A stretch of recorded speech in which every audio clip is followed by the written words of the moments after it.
Brown, could you please get the invitation? Lord, we are always grateful to come before you at this time. We as your children are eager to have the wisdom imparted upon us to make these decisions for the county, that we make the right things possible for the people of this county. We're always mindful of our duties, and we know that we should be concentrating upon your word. Help it to guide our lives as well as our thoughts. We ask this in your Son's name, Jesus Christ. Okay. Without objection, we have a pretty hefty agenda, and I'm going to add to it. So I've got a few amendments here without objection. So I'd like to add under my report approval of authorization for grant funding for an APC. That would be a new item E under mine. I would also like to add under the report of the county mayor 2 items. One of these is actually I'll just do one. One of these is a request for tribal funds for Veterans Park. I think we can do both of them. And then the next one would be, so that would be 2 under your report, Mr. Mayor, and then after that would be request for funds for appropriation of funds for the archives building. I believe also one more under my report. Actually, let's do this. Under new business, item 4, I would like to add transfer of funds. No, wait. Let's not do that. Let's put under transfer C2B, transfer of funds for county clerk. C2B, transfer of funds for county clerk. Those are my additions. I entertain a motion to approve with those additions. So moved. Second. All in favor? Aye. Any opposed? All right. Recognition of the public.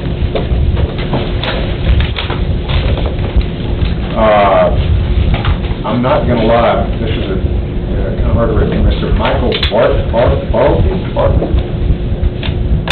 If you read the first 3, that's not the legislative. 1, 2, and 3 are from the... Okay, got it. Mr. Dan Jones. Dan Jones? Yes. Yes, sir. Please move up here and speak. What's his name, address? Stan Jones, 1024 Heath Road Drive, Hendersonville. This is addressed to Bearcat. Yes, sir. Yes. Go ahead. I had the opportunity to present last week at the meeting, and wanted to do the same tonight in thought of the debate, the discussion between an armored personnel carrier such as the Bearcat versus the use of aftermarket armored sport utility vehicles such as a Chevy Suburban. My personal background career is 32 years of law enforcement. 4 years was on the Orlando, Florida Police Department SWAT team. 4 of those years was on the Gallatin Police Department SWAT team. 20 years as a special agent with U.S. Drug Enforcement Administration, in which 3 years I did personal protection for the head of the DEA in Washington, D.C. During that time, I had the opportunity to use and utilize on a full-time basis fully armored Chevy Suburbans, both in Washington, D.C. and other parts of the world, including Bogota, Colombia, and Afghanistan. There's a big comparison and difference between an armored personnel carrier and an aftermarket sport utility vehicle. If you were looking at the photographs, I saw comparisons made. The biggest thing is glass surface area of those vehicles and the purpose of these vehicles. The purpose for the vehicle here in Sumner County would be for the SWAT team to have to use in SWAT call-outs, whether it's a barricaded gunman, a hostage situation, or the execution of search warrants, in addition to all the other purposes that can be used off-road during inclement weather, flooding, search and rescue, and such. To use a sport utility vehicle in a SWAT capacity is a misuse of a vehicle.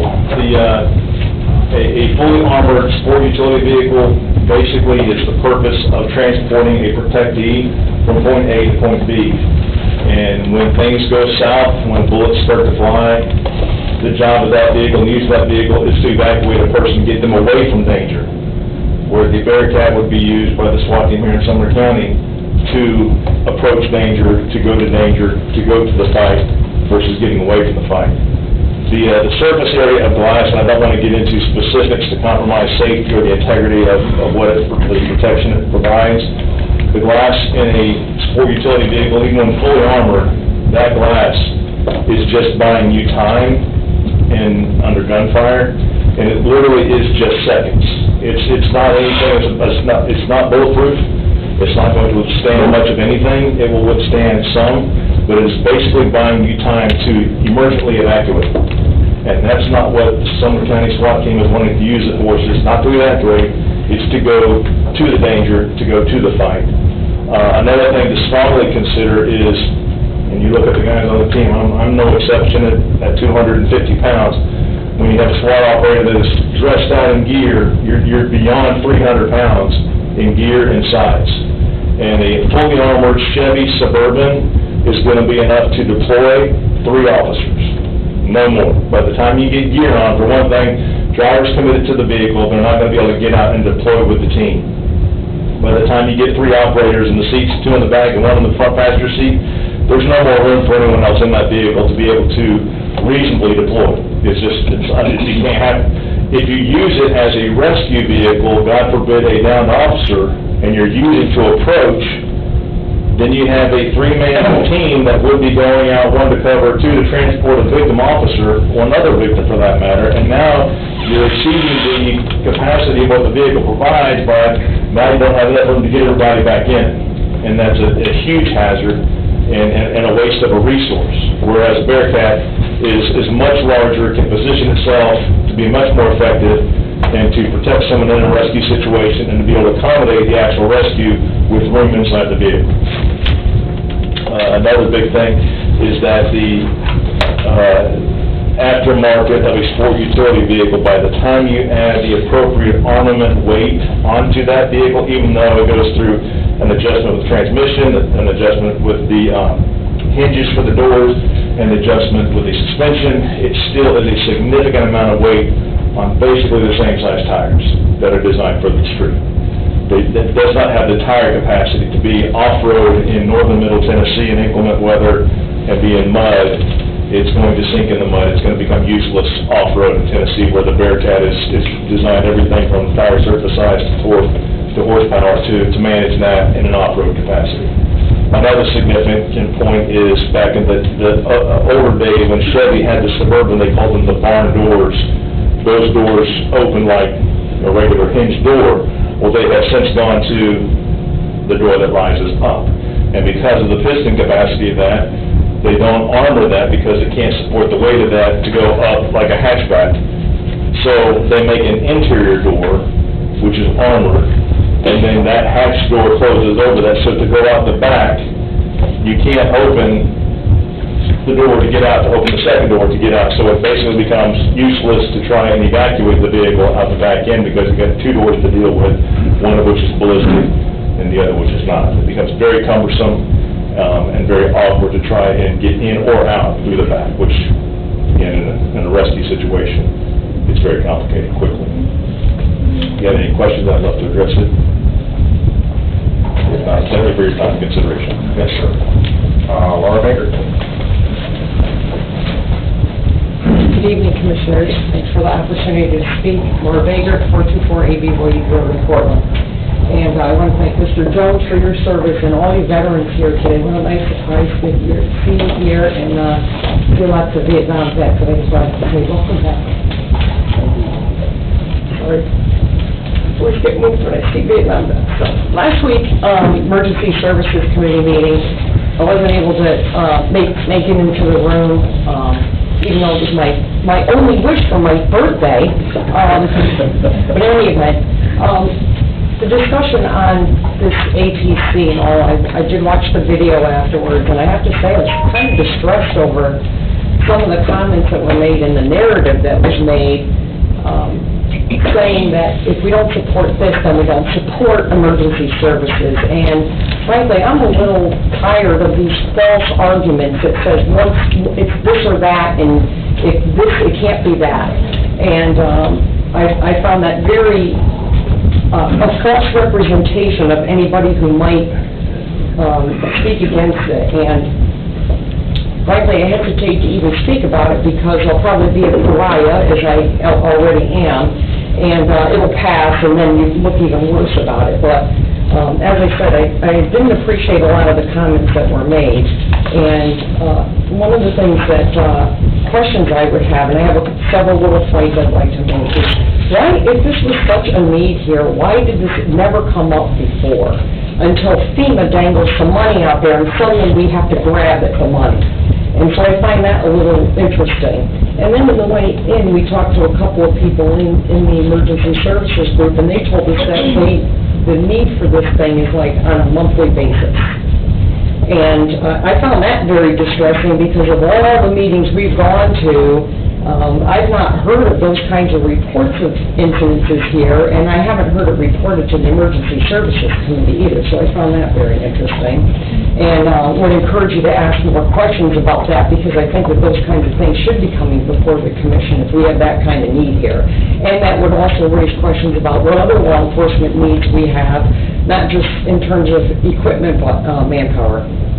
Because if we're having that kind of problems here, then I think we've got to do a much more thorough analysis of what's going on.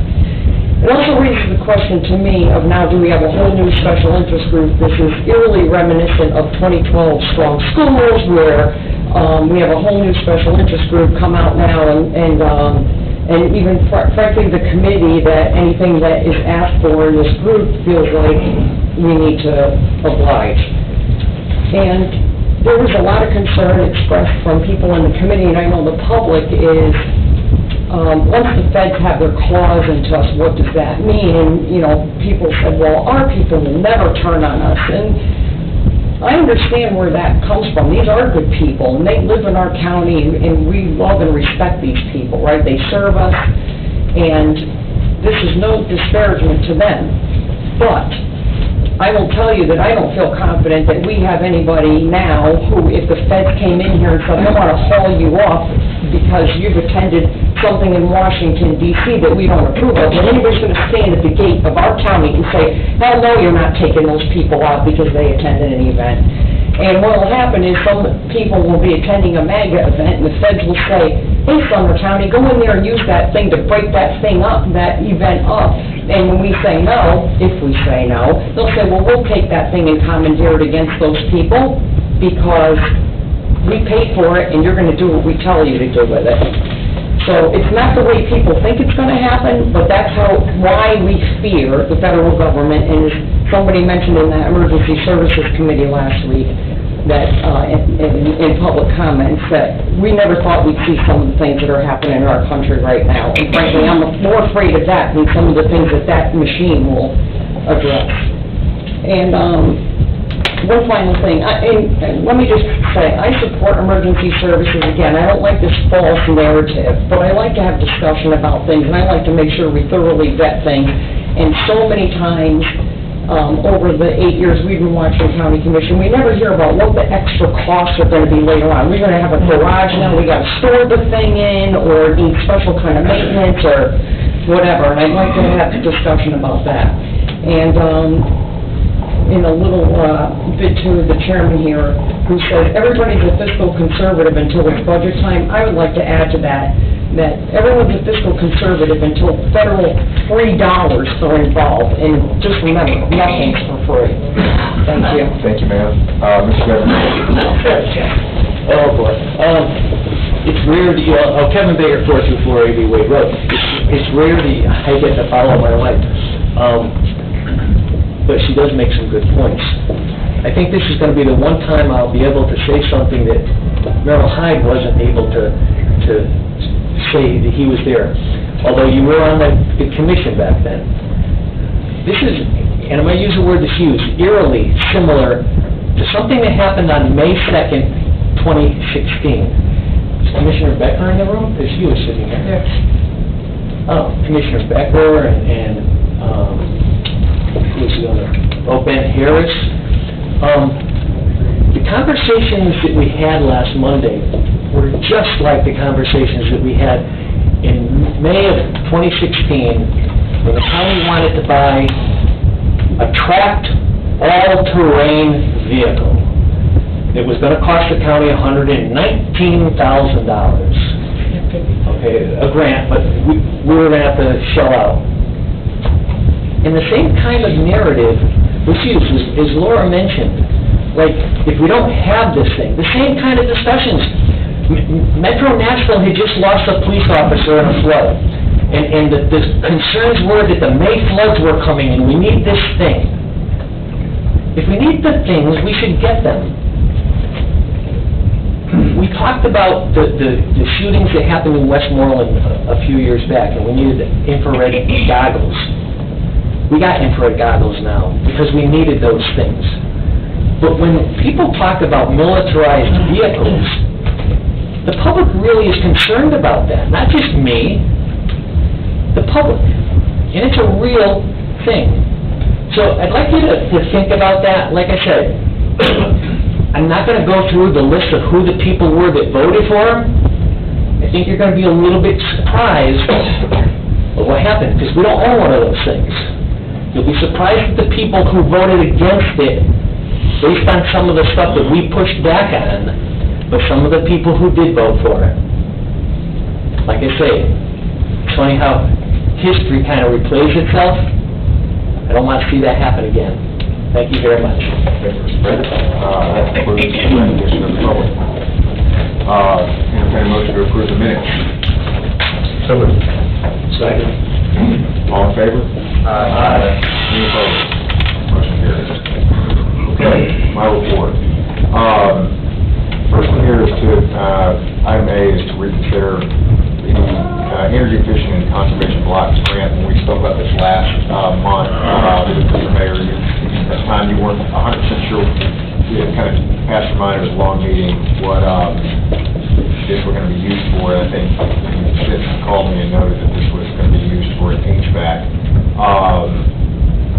I'd entertain a motion for discussion or approval.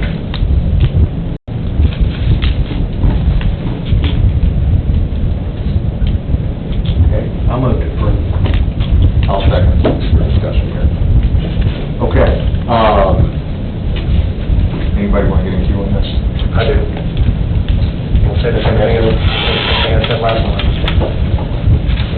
This is another one of those dirty federal grants where the requirements, when you read the fine print on this thing, the use is not what it says.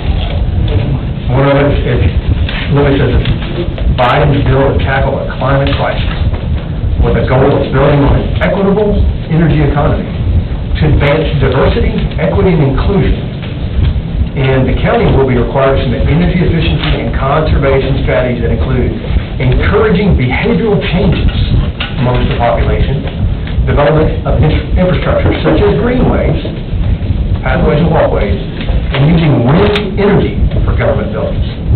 This is another political ramification of tried and true failed socialistic policies from the Biden administration, with federal dollars and strings attached for the county, and I don't want that money.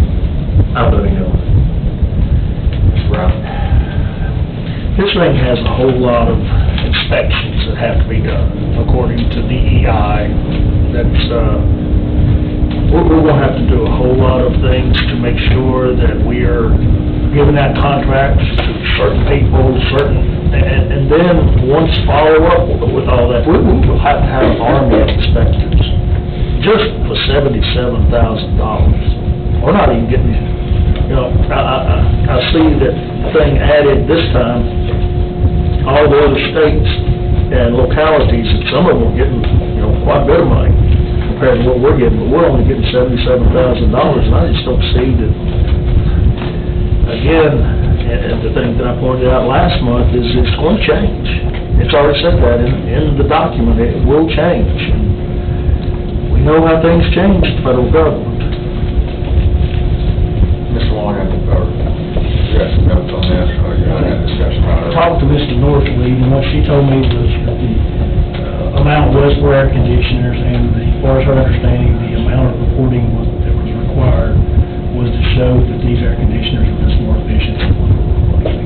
And we have done these grant types of grants with a lot of these stipulations. But I'm not speaking for or against, I'll just approach to see if you can reconsider.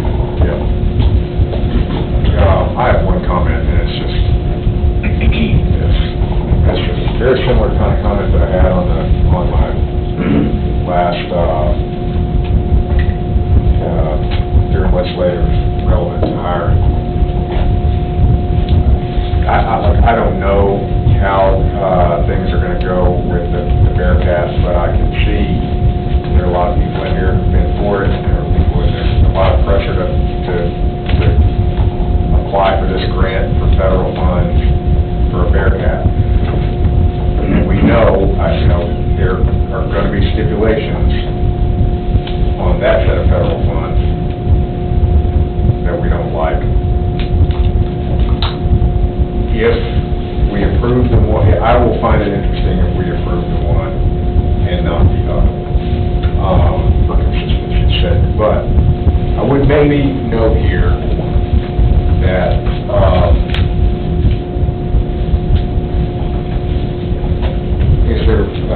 would there be any way to basically amend this motion to approve it,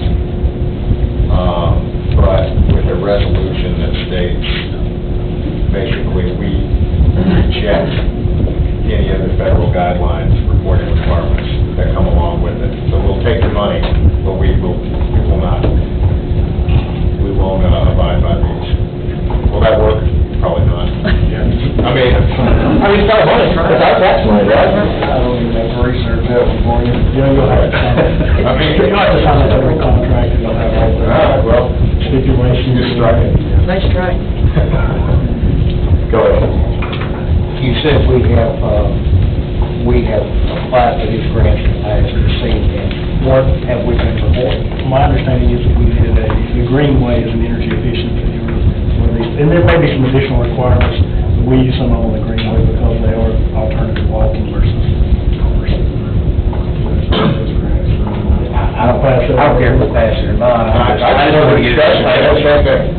I would just approach to see if it could be reconsidered because they thought that makes sure. So, what we're saying is, we are happy to pay the extra $77,000 for this inspector. Yeah, what was which specific locations? We haven't determined specific locations. It was just to buy air conditioning units. We've got 40, possibly more. I'll report on that. I'm still working on the jail right now of the R22 systems that we're going to have to start looking at. And we've been talking about replacing those. We've got ARPA funds that we're thinking about using. This was an opportunity for $77,000 to replace possibly 3 of them.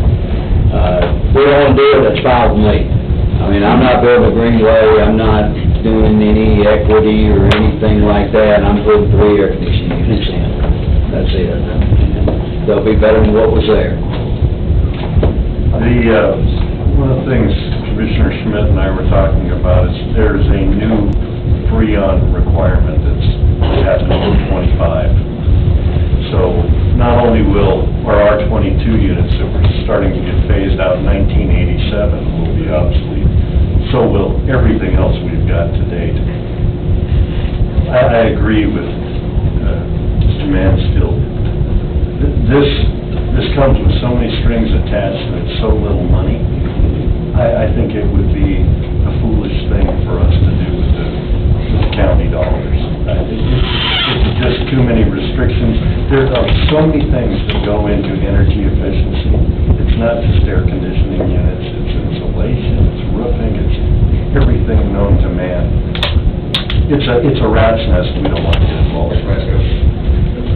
We approved, remember, I think $50,000 grant that Commissioner Boyd found that we're actually talking about for the veterans wall. It didn't have strings attached for diversity, equity, and inclusion. second interview for buildings and building greenways as part of the process.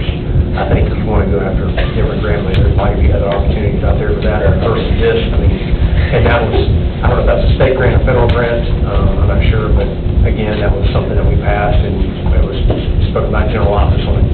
Travel funds. So, again, that's just, there's other, in my opinion, other opportunities out there, but this is one where I read the details on this, because it just didn't seem. All in favor? To approve it. That's right, call question. All right. Any opposed? Okay, great. On to the original motion. All in favor of approving this, say aye. All opposed? No. Motion fails unanimously. All right. We'll be paying for those with county money. Or maybe we can find a different grant. Okay, the next one is a resolution that I have drafted up and worked with Mr. Lawrence and Mr. Sidler, passed around this resolution, and I'll let you read it, and then we can add to the record here afterwards. But I'll just speak to the purpose of it. Well, just to be correct here, I entertain a motion to approve the motion. I'll move to approve. All right, so I'd like to get into the motion. Oh, here, you can have mine. So doing a little bit of digging, what I've noticed throughout the county is that we've got different departments providing services that are, and there's nothing evil going on here, but different organizations within the county providing services to other organizations within the county. And it's not exactly clear how much funding is being spent on some of these things. One, and this has happened, there's no single offender. I think there's some discussion on radios and how quickly those are getting paid out and how that's accounted for through EMA. There are some questions on emergency services, providing support for games, for football games to schools. There are several others that I could probably come up with. And the purpose of this, if you read it, it basically requires the county to operate like a business. We have different, the county, all the departments are essentially a cost center. And so if Mr. Ellis, our highway director, highway superintendent, is to pave a location for the sheriff's office should pay for that.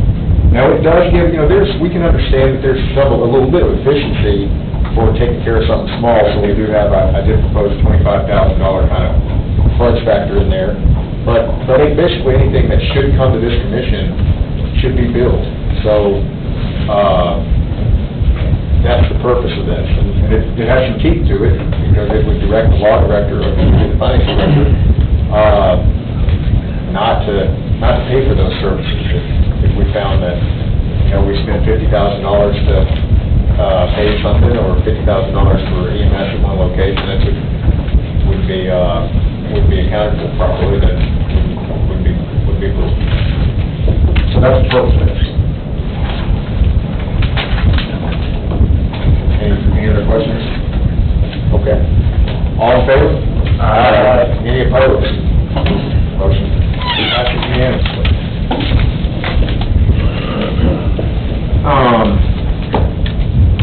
Item C is, follows from legislative year, and this was just a discussion of managing the opioid settlement funds, but I don't know if there's any action we can take on this yet, because that resolution needs to go all the way to the commission, full commission. So I don't know if there's any action we need to take on item C, but we will leave it and move it into old business next time, because I'll be making that appointment according to the parameters of that, should it pass. The next item, item D, is just discussion, and I want to bring this up. I don't know, Ms. Sidler, I may ask your opinion here.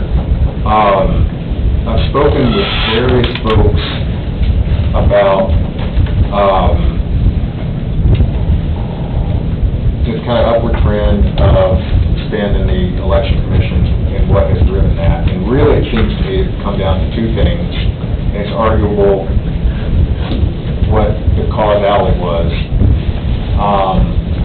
But a couple things changed from 2019 to 2020. And you'll note if you do a year-over-year analysis that our expenditure went up. Those two things were, one, at least some initial movement toward, although we did not complete, convenience voting. And the second one was the move from 12 to 24 voting districts. So, Mr. Blair, I would like to understand, before we make any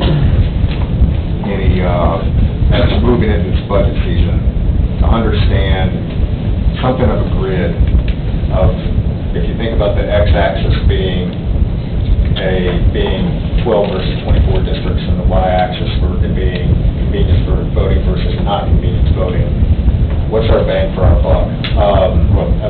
Ms. Vaughn, you and I have talked about this. Would you recommend an ad hoc committee to this, or just have the law director put something together to understand? I'm just trying to understand what that amount would look like, so we can get some numbers, some projections in front of us. It seems to me like it would be a state survey of how it's being conducted elsewhere, and I would only say you need an ad hoc, just get those numbers together, crunch them, and whatever works best for the commission. Mr. Becker? Remind me, how many precincts were created in 12 to 24? I don't remember. I think we added 3, if I'm not mistaken, from Henderson. That's a little hazy in my mind, but I'm remembering 3 additional precincts simply because when we expanded the number of districts, you have to have a polling place within so many miles of the population, and I think we ended up having to, if I'm remembering that correctly, I think it's 3, which means additional workers. Yeah, 3 is the number I remember as well. Okay. That's pretty easy to identify, right? The convenience voting is probably the trickier one, right? Yeah. And I think that's probably right, like it would be who's used convenience voting, who hasn't, and then how are those counties doing? Go ahead. What's the status of convenience voting? I was told that couldn't do it and got delayed because of secure and reliable internet service at all the precincts. And until that wasn't in place, we couldn't do anything. Is that what other folks have heard as well, or do you want to know any different information? I don't know the answer to that. I don't know if anybody in this room knows. So can we just make a decision to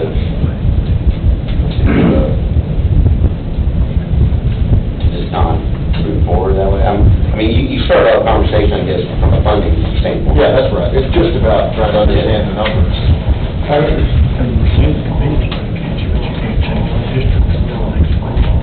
That's correct. That's not correct. You can change the districts. You can redistrict every year. You can redistrict the districts. I understand you can redraw the lines, but you can't create or eliminate it. But I mean, I know it doesn't have to be a census year to redistrict. true. So, which means you can go back to 12 districts versus 24, it's an instant cost savings. Well, we think, I mean, I spoke to Mr. Ellen on this, he made one comment on it. What if we just went back to 12 districts? He said, well, a lot of the spend happened because we made a change. Yeah, we added 3, but that's not going to change that much. And you go back, you're just going to spend a lot more money again. I think the truth is, I don't know. They're probably correct. Yeah, that's right. We're going to mail all the You got to remail everybody, so there's one time copy. So the point is, there's no hard numbers to any of this, and I wouldn't want to see anybody making any kind of rash decisions without some kind of analysis. So I mean, if you're thinking an ad hoc would be the way to do it, I've got some. I think I can just point ad authorize it. Yep, that's what I'll do. I like the ad hoc, Matt, because I can tell you that my business partner who lives in Coffeetown lives less than a mile away from the precinct that was closest to him, but he had to travel 6 or 7 miles to his precinct. And I'm not sure that a lot of sensibility went into selecting the precincts. Now, I don't know all the ins and outs of the districts and things, but I'm sure that there are ways to simplify it. Well, and just to be clear, this is, we're not trying to tell the election commission where to kick and what to do at that level. It's just about getting some numbers here to make a smart decision at the, Yeah, I understand, but things like that may affect things. We need a motion for this? I don't think we need to. I'm just gonna appoint ad hoc. That's it. And I'll just by that. Okay, so next item is, approval of $20,000 of federal tribal funds for improvements to a veterans park. I entertain a motion to approve. I got a question, point of order, maybe. Is that under item E, under report committee chairman and ABC authorization? Oh, I'm sorry, so I'm looking on my, Mayor, is that yeah, you're right, I'm sorry. I've got those all over the place, yeah, you're correct. So we'll move to item E, which is the Bearcat. motion approved? Second. Any discussion? Okay. Questions? Go ahead. So, correct me if I'm wrong, I don't know. My understanding is part of the FEMA process, since this is a prohibited vehicle currently, meaning the county can't have it, is that this is a two-step process. One is to approve it, to move forward with the grant process.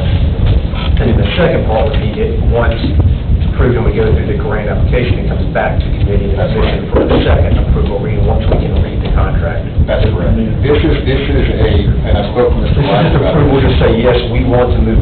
It's an extra layer the federal government has required of us that normally we wouldn't have. That's right. We are giving Mr. Widener the ability to pursue the grant.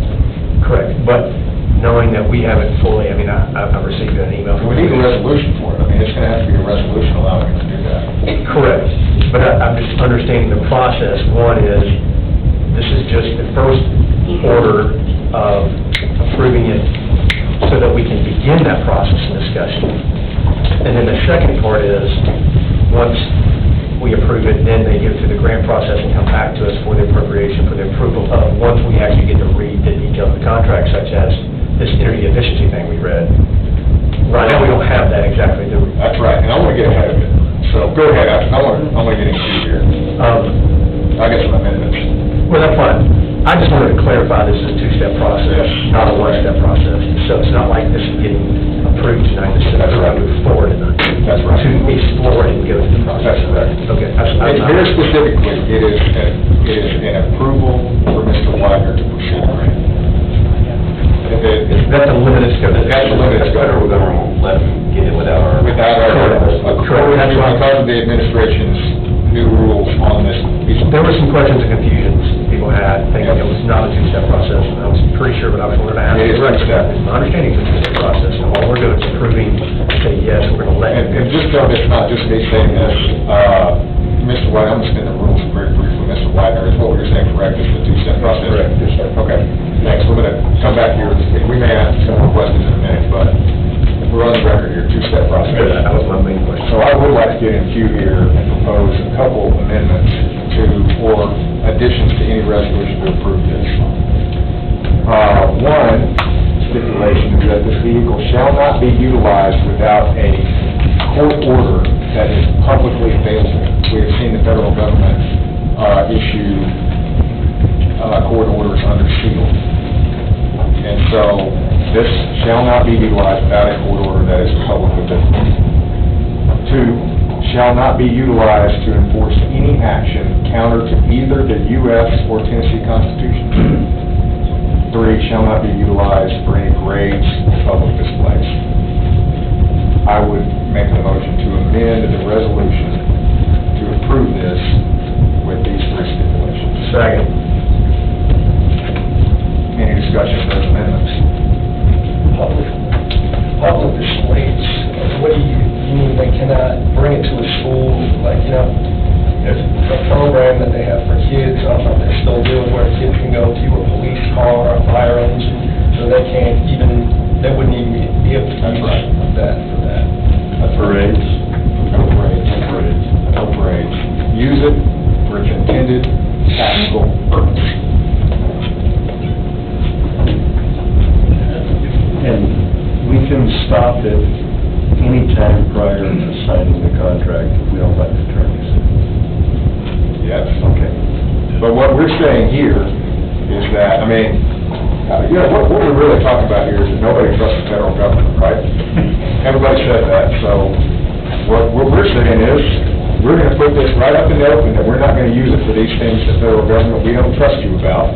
We're not gonna use it for this information. If they give us the money, great. Till you appropriate it, you follow. Mr. Becker? What's the part about the seal or non-seal? And judicial, you need a court order. Basically, it can't be used to do things like red flag laws. Need a court order. So is there a court order?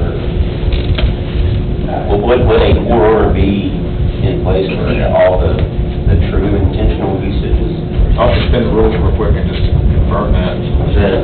I'm sorry. The requirement for a court order being in place, would that hinder a true usage of? Yeah, that's what Brad and I were just talking about. If we get a hostage situation, if we had it now, we have a hostage situation, we have an active shooter, we have a barricaded suspect, anything that this is used for, would we have to go to a judge to get a court order to respond? I'm asking because I don't know, and if it does, I think that would hinder very much so response. And even a suicide subject that, anything, how do we get a court order to rescue somebody that's down? So the team deploys in this like a fire department response to a house fire. So here's what I'm trying to mitigate against. I don't like Jeremy Mansfield. And I say that Jeremy Mansfield has his home taken hostage. It's had Dalton swatting. That's what I'm trying to mitigate. I know there's no way to perfectly mitigate against that, right? But That's not gonna stop us from going, we just had it in my house. We just carried out a mission like that in my house. We went up there, literally the family was taken hostage by their 14-year-old son and an assault rifle. So we went up there, we literally lit up the house, got on a PA, said, family come out, we knew there was something wrong. The family came out, shook hands, apologized to them. We're still gonna do our job, whether we get the pick up or not. Yeah, fair enough. But when we go do our job, we'd like to be safe. Let me maybe just ask directly, what would you recommend? I mean, you've seen that, you've seen, I think, the conversations online and everybody wants you to have the proper protection of the equipment. What would you recommend is a reasonable way to state that this won't be used in ways which are counter to the Tennessee Constitution or the U.S. Constitution, things that are... It's actually stated in 207-02, the prohibition document, which addresses civil rights violations directly. It also requires that the sheriff's office have a community policing and a community constitutional policing policy in place, which they do, which covers that. So those policies, departmental policies are in place, and then within the document, there's guidance in that as well. That covers what you're speaking of.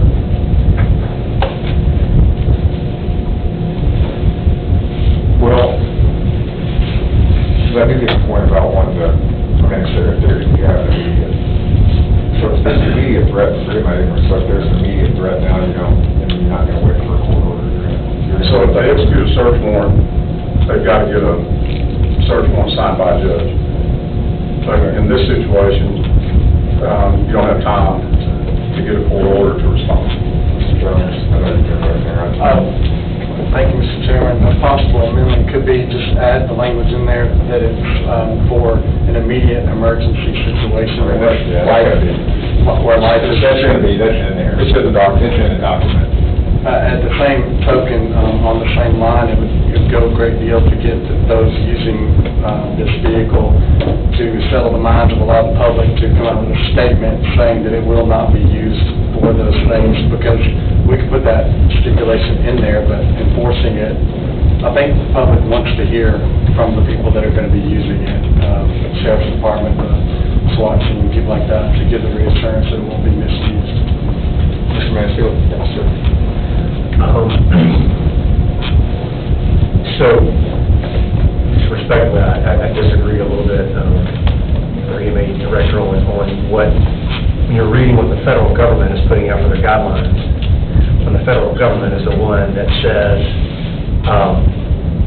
current federal government supports, in many law enforcement officers and citizens' opinions, unconstitutional red flag laws, which are unconstitutional. In 2020, February 2020, I brought forward, there was a sanctuary,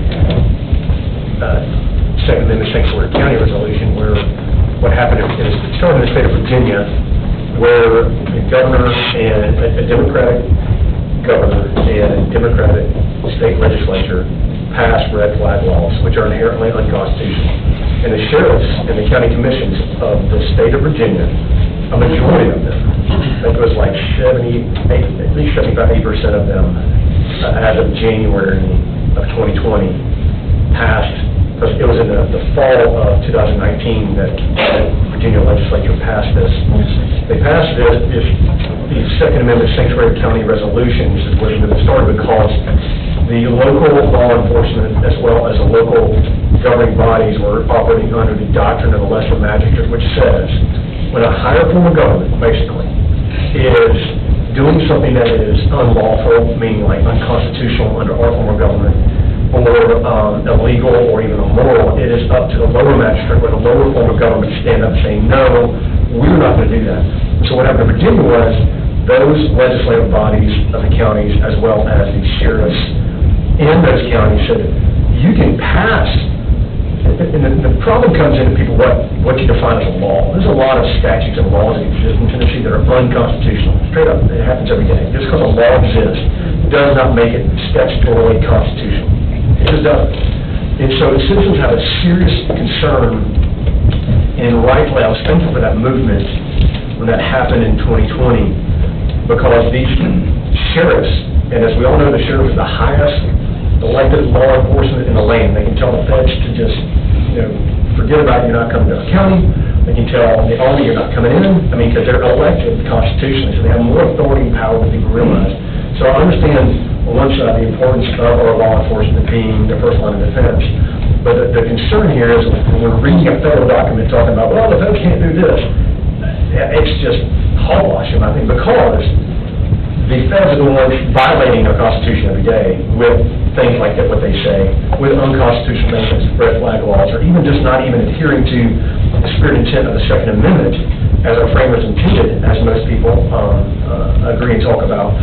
So I think the spirit of what Commissioner Shope is putting in this and what assurances for citizens, and I've had these same things brought to me, and a lot of people, I mean, I support you guys in getting this, I'm going to vote for this to move forward with the grant, and I told you guys I would, but I also share concerns of when it comes, and I know there's individual members who said, we'll push the Bearcat into the river before we use it to do red flag law confiscations, but that's not the policy of a public office such as the Sheriff's Department or the Chief of Police, whereas these sanctuary county resolutions, it was these governing bodies saying, we will not do this, the sheriff said, we will not do this, and I think what we're looking, the spirit of what Commissioner Shope is saying with his amendment is that we, as a county, will not use this for this purpose. So what kind of bumpers can we put around this as, of course, a safeguard? And such as, if it's, because our state legislature, people look, legislation for red flag laws, Our legislators are talking about it right now. I've got some changes I think now. Okay, well, it's important because this is an important issue for citizens, and it's important in the spirit of what we're talking about, especially with the hyperbolic emotionalism surrounding this topic, and what's happening in Nashville, and the shadowing of 6 people being murdered by a crazy person in Nashville, and now it's turned into a separate national dialogue that's just banning guns and take from everybody, which is the stupidest thing ever. You know, it's not about that, as we all know. And so what you see, when it comes to federal strings attached, and we have some people here that, you know, want to suspend, you know, I talked to Commissioner Sheriff about it, talking about that I guess the LES vote from the state, what's possible, requiring equipment like this without federal strings attached, because that is the biggest problem. As you just saw, we rejected something with federal strings attached because of some crazy, you know, social programs and initiatives that are just not based in reality or even what they're intended for. And so I support what you're saying because we're not going to use it for illegal search and seizure, basically, for unconstitutional. Yeah, I think there's a way to word this out still. Well, I'm trying to be as horses, but this is a passionate subject of mine and of my constituents. And all fairness, I represent Millersville, and I don't know if you've watched the news lately, but Millersville Police is not exactly, the department has had problems. I mean, they've been before I guess it's called a post. And the post is, I can't remember, it's the Police Officer Standards and Training Commission, and had negative things said about it. So there's a lot of people in my district that have problems with, they don't trust law enforcement agencies, not law enforcement personnel, but agencies specifically. And I've not heard a commitment, and I asked the sheriff for a commitment, the sheriff's office, and not received one back, that the sheriff's department would do 2 things, that they would come on public record speaking out against red flag laws, and that they would not enforce red flag laws, even though they were passed by the state legislature. I've not received that commitment from the sheriff's department yet.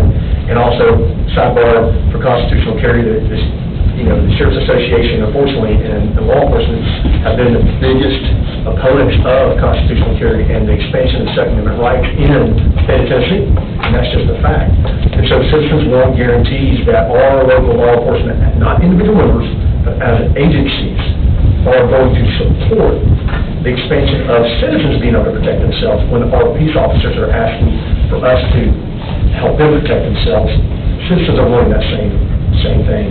And so these are all, I'm glad this discussion's coming up. I know it's been stressful and emotional. I think we're in a good place. We all support our law enforcement. The citizen comments you talked about earlier did appreciate the rhetoric of just because you question something, or you might want to have an alternate view, you therefore are against EMS, or you're against teachers. That's BS, and I'm tired of it too, you know, and it's wrong, and if you're participating in that dialogue, you need to change your way you're talking. If that's not true, what we're trying to do here is to represent all citizens and all taxpayers. Law enforcement are taxpayers, teachers are taxpayers as well, and it's being sensitive to the dialogue. I'm not talking about someone, you know, being sensitive on the sense of like some hippie commune type stuff, you know, and Marxism and all that kind of stuff. I'm just talking about, these are constitutionally law-abiding citizens who have been labeled by their federal government as domestic terrorists because they believe in the Second Amendment, because they believe in the military, they homeschool their kids. That has happened already from the Department of Homeland Security, that people like me have been labeled a domestic terrorist. I homeschool my kids. And I don't want that crap happening in Sumner County. I don't want to approve anything that has strings attached for anything from that in Sumner County. And I don't trust the government. I have a healthy distrust of the government myself. And so, and that's, I'm speaking on behalf of my constituents as well, but that's my, you know, my personal opinion. And I know one of these grants, it was emailed out today, and a little list, one of the things, it talks about, you know, part of the requirement of this, using these things is for domestic terrorism. You know, combating domestic violent extremism. Well, according to the federal government, I've been labeled domestic violent extremist because I homeschool my kids. I have Christian-based biblical values. So you have to understand the context and the greater narrative here of what the psychology is behind when we're really looking at things where the federal government is attached, that do we want this in Sumner County? And I'm like, I don't want it. I mean, we had Cameron Sexton talking about how do we uncouple the state funding for education and getting rid of the federal government out of any of our educational initiatives, which I think is a great thing. But so those conversations are happening at the state level, but we're having this conversation at the county level, which is appropriate because these kind of discussions are happening. So again, sorry to go on so long about this, but I think it's important just to frame that, why I seconded your amendment for those types of issues. I understand the initial response, because one thing I know this is being a requirement of this, I believe, it's like FEMA-related things, like here's a flood. Are you going to have to get a court order to use this for a flood to rescue people who are on the street? I understand that's the problem with something like this. So I'm open to amendments changing that, because I think it needs to be Mr. Harrison was in queue, and I'll make a change to my amendment, so I think it'll satisfy all parties here, I think. Thank you, Mr. Chairman. If, when we approve, what's the timeline? It depends on how quickly they turn the contract around, and that's another question I talked to Chairman Short about today. I need to know what the review process for the contract is to go back to the county mayor for signature. So, does that need to come back, or can that go with the county attorney and go back to the mayor for signature, which has been done since '99. 2001 is when it really... I don't think that Mr. Sibley, do you think there'd be any change to that, that would go to you first and then to the county mayor? No, I don't see a problem with that, but then it becomes a budget issue again. We would come back. Yeah, we totally got that. Yeah, I'm not asking for any money. No, I'm just saying prior to execution. That's right. Right, okay. When would we expect the delivery of such an They're a year out after order. This is the most purchased item in the nation right now under law enforcement terrorism protection, that portion of the grant. So, let me, Mr. Harrison, do you have any other questions? So I'm gonna change, so I had three amendments here, I'm gonna change them. The first one is one that was giving you pause, and I understand the reason why. So, maybe I'll change that, if you're amenable to it, change that first one to just simply say, shall not be utilized to enforce sealed, non-emergent sealed orders to include red flag laws. Will that will that prevent you from responding to an emergent? Because I specifically call out shall not be utilized to enforce non-emergent sealed orders to include red flag laws. And I saw Judge Bland raise his hand up there. So from like an immediate and emergent response point of view, is there any issue with that? I don't know that I understand the purpose of it being sealed or not sealed. Basically, okay, go ahead, Mr. Klein. So basically, what your sealed and unsealed warrant is for the protection of the community, more than it is anything else. A judge has prerogative, one way or the other, to seal it or not seal it, and that's the judge's prerogative. It's not anybody else. That's the judge's prerogative to seal it. It's not law enforcement. Understood. It's my duty. It's my job to determine whether to make that sealed or not sealed. And so, if it's involving domestic terrorism or it's involving terrorism in general, I'm not going to make that public. I'm going to make that private, because I don't want somebody in the clerk's office picking up the phone, or somebody who happens just to be visiting the clerk's office when it's filed and go, hey, there's a sealed warrant out here for you because you're getting ready, that bomb you've been working on, they're getting ready to come and raid your house. That's a problem. So that's something you need to consider. Another thing is they're going to, if you're going to require them to get a warrant, which I think you took out, are you going to stop my court or stop Judge Gay's court or anybody judge's court? Come in running in and says, you got to stop your trial, I've got an emergency situation, I need you to sign a search warrant. Now, well, that was the argument for taking that out, which I did understand that, but I mean, what we're getting here, we're not saying that, we're not saying you can't continue to do those things, we're saying, But if you want to use this piece of equipment. It's not their decision whether it's sealed or not. I understood It's the that. judge. That's totally understood. It's the judge's decision to seal it. And the only way that you're going to seal it is if you've got, I'll give you some examples where you might have somebody sealed. If you've got somebody that you receive that's downloading or exporting massive amounts of child pornography, you're going to seal that. But do you- until the execution of the warrant, then it becomes public. After the execution, it's just prior, it's sealed prior to it. And depending on what was returned, we're not gonna have availability of a bunch of child porn I get it. for the public, so, I mean, that's what you have on the return. And that sometimes they're sealed in that, just because of the nature of what's recovered. I mean, you know, I'm just trying to be honest here, because we're not, you know, I'm we're playing devil's advocate. No, I I want you to understand. consider that when you make these amendments. I agree totally with understand. what Mr. Mansfield's saying. I agree with what you're saying about the enforcement of certain laws. I don't think that's the intent of this. based on just I know it's not the intent, but as I a commissioner would say, out on the floor, words matter. Totally understand. And we, yeah, go ahead. Can I read a section out of this, out of FEMA 207-02-002? This is in E4, actually E3. All recipients and subrecipient personnel who will use, authorize, or direct use of accepted or controlled equipment are required to have an annual appropriate and relevant training of the First Amendment, religious assembly, whichever that is, for unreasonable search, and then 14th Amendment, civil rights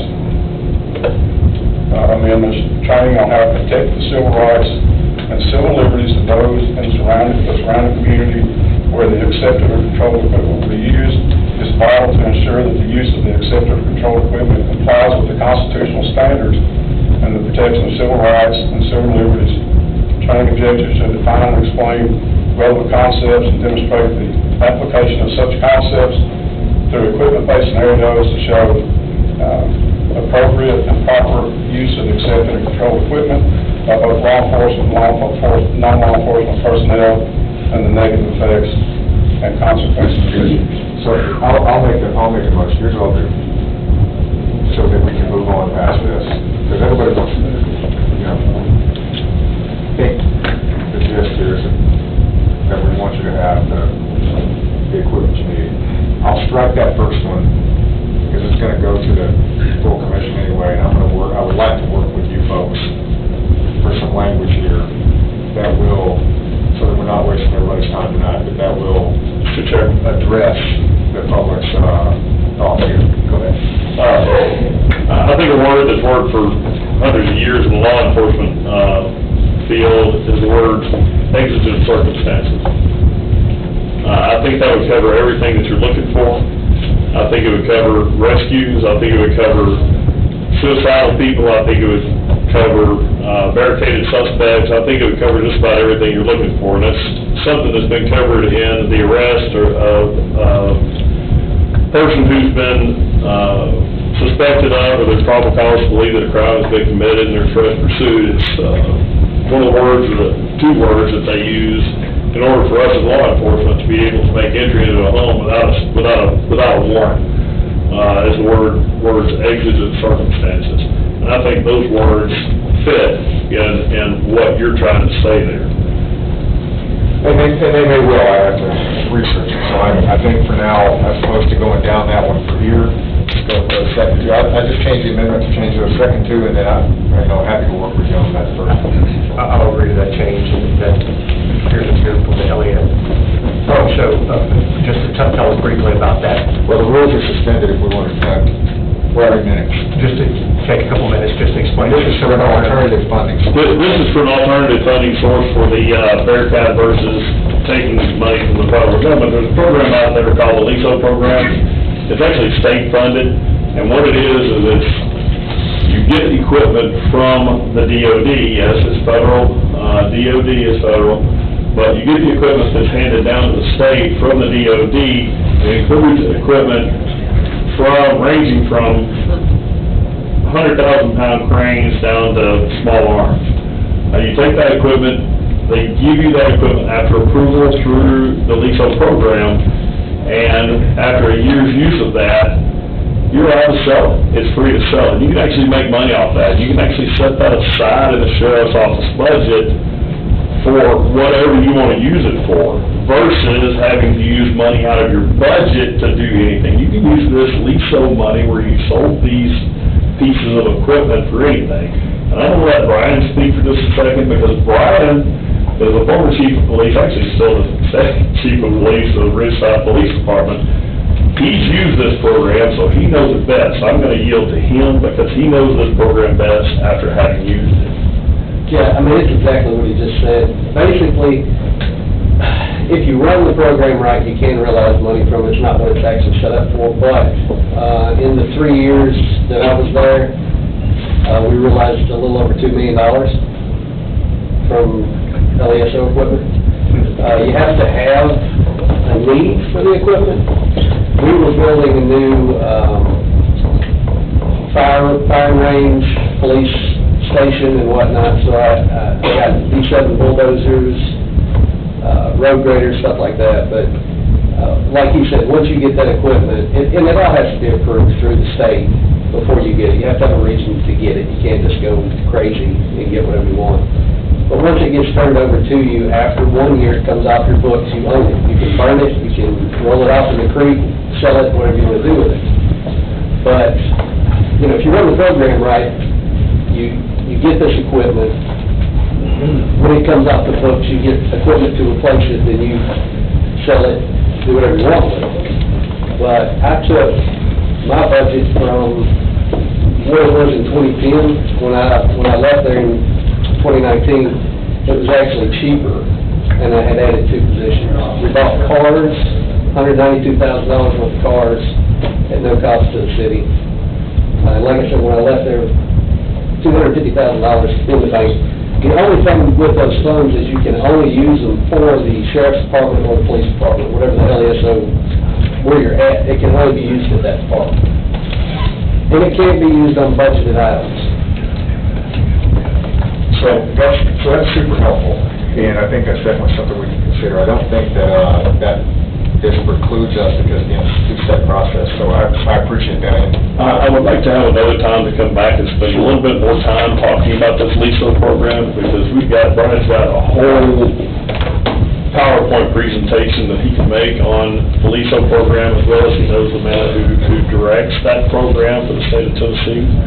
So, I mean, it's definitely a way to, one, get the sheriff's office good equipment, functional equipment, and it's not used equipment, maybe just a little bit, but it's overstock equipment from the DOD. You know, they buy 10 DI dozers when they use They sit in a yard. Correct. I'm tracking. Thank you guys for that. And I totally support that, but I totally support finding alternative ways to pay for it. Okay. Thank you. Thank you all. I'm gonna go ahead and look back at suspended the rules. Just one more quick question. Okay. Whose ultimate authority would this piece of equipment fall under? You or Sam? So it's the ERT, the emergency response team. It'll go to them when it gets here, it'll go to them. Any further discussion? So we're on the amendment, and it's just the 2. Yeah, I will. Shall not be utilized to enforce any action counter, either the U.S. or Tennessee constitutions, and shall not be utilized for parades or public display. That's the amendment. Any further discussion? All in favor? Aye. Any opposed? Okay, now we're on the main, to approve it with those 2 amendments. Any discussion? All in favor? Aye. Any opposed? Okay. We have moved off to Bearcat. I believe, messing up my own notes here. Remember, did I put, the archives in my report? No, I put it. Okay, so don't, Mr. Maker, go ahead, on the replacement air conditioner. All right, so I'm finishing up the report. I've got the jail that I've got to finish up, and I'll have that report ready for you soon. And with the removal of the chiller and passage, with the removal of the chiller, we should be somewhere around 800,000 once we add the new ones in.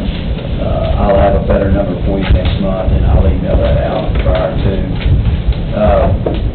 My know we've got this later on down on the agenda item on the business, but just to let you know, the bid on the chiller is delayed.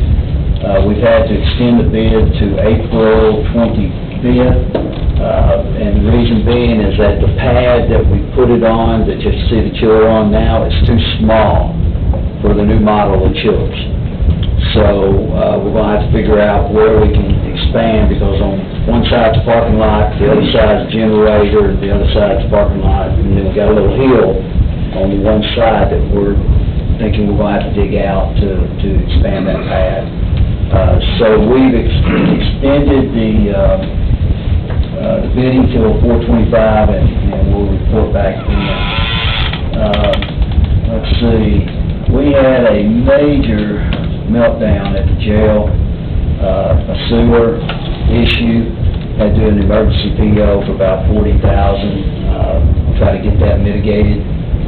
They are in the process of getting it fixed. I think they've got it stopped, contained, all that, now they're piecing it back together. They had to tear up flooring and all of that good stuff, so that was a mess. Sales ratio, I don't know if David's talked about this, but sales ratio's out.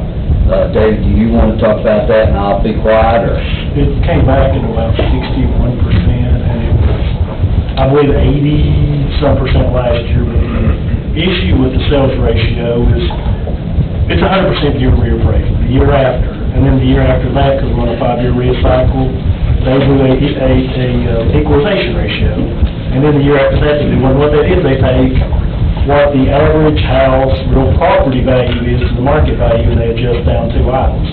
The 2 items is your personal property and the public utilities, and it's by, I think, a court agreement with the state of Tennessee, because the railroads made us suit, I don't know, several years ago, a long time ago.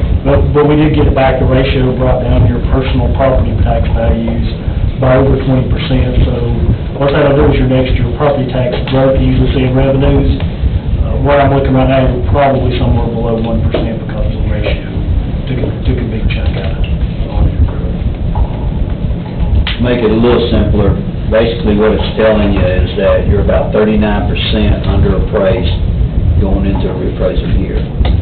So that's kind of where we'll be with reappraisal. Your tax rate will go down significantly. Yeah. I'll have one of the lowest tax rates in the year. Yep. By far. So, let's move on to... Sorry, just to be clear, for purely budgetary purposes, it's net, right? It's going to reach that. Usually you have a 1.5–2% growth that's going to net against your growth. You actually lose that. So basically, your new property, your personal property, they have to May 20th to file. I think it's May 20th. They'll file your personal property. They have a long period of time to actually appeal it. But what happens is they'll take the gross amount, and then you apply the ratio. The ratio last year was in the 80s. The ratio this year is in the 60s. So Yeah, I get that, correct that, but the whole idea here is that it's supposed to be revenue neutral, right? No.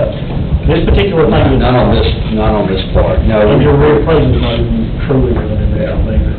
Well, I know that, I mean, I know you can't be perfect on that, but... But no, it's not revenue neutral in any form or fashion. So what's the impact then? It's gonna be, you're gonna lose, usually your personal property, and I had percentage last time, I think it goes up, probably an average about 4%.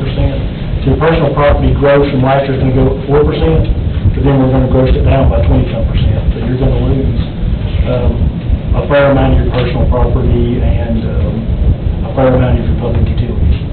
It's not gonna affect your real property. So that's why I'm saying your growth, what I'm looking at right now, and I'm still waiting for some updated numbers from the assessors, I'll see if maybe some other day, if he'll give me some more.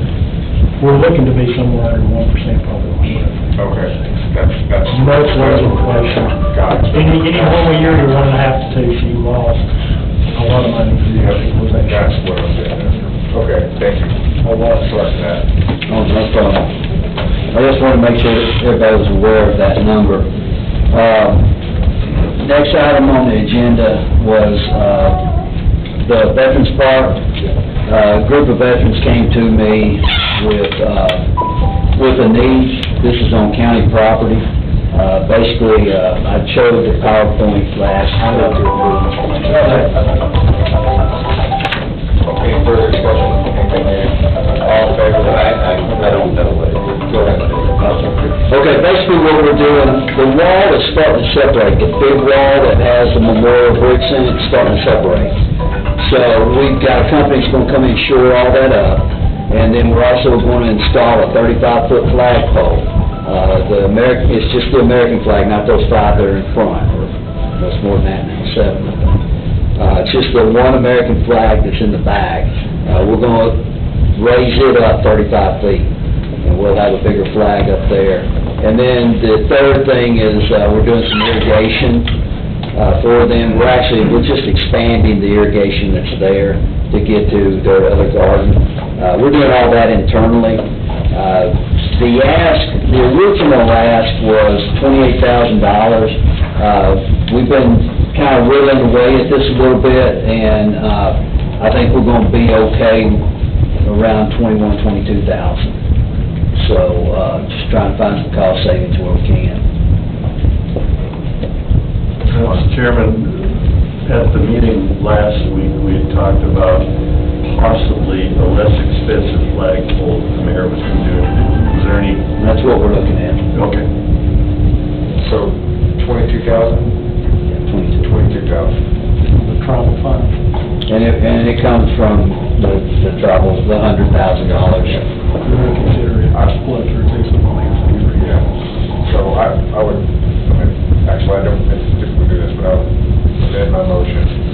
Do we need to second reading on this?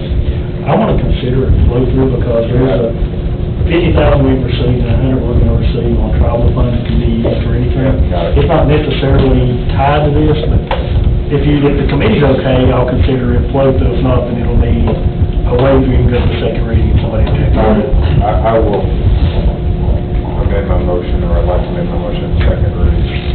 Consider this 22,000 flow through funds. And then the second one. Any other discussion on this? All in favor? Aye. Try to move. Thank you. The last one that I have is the archives building.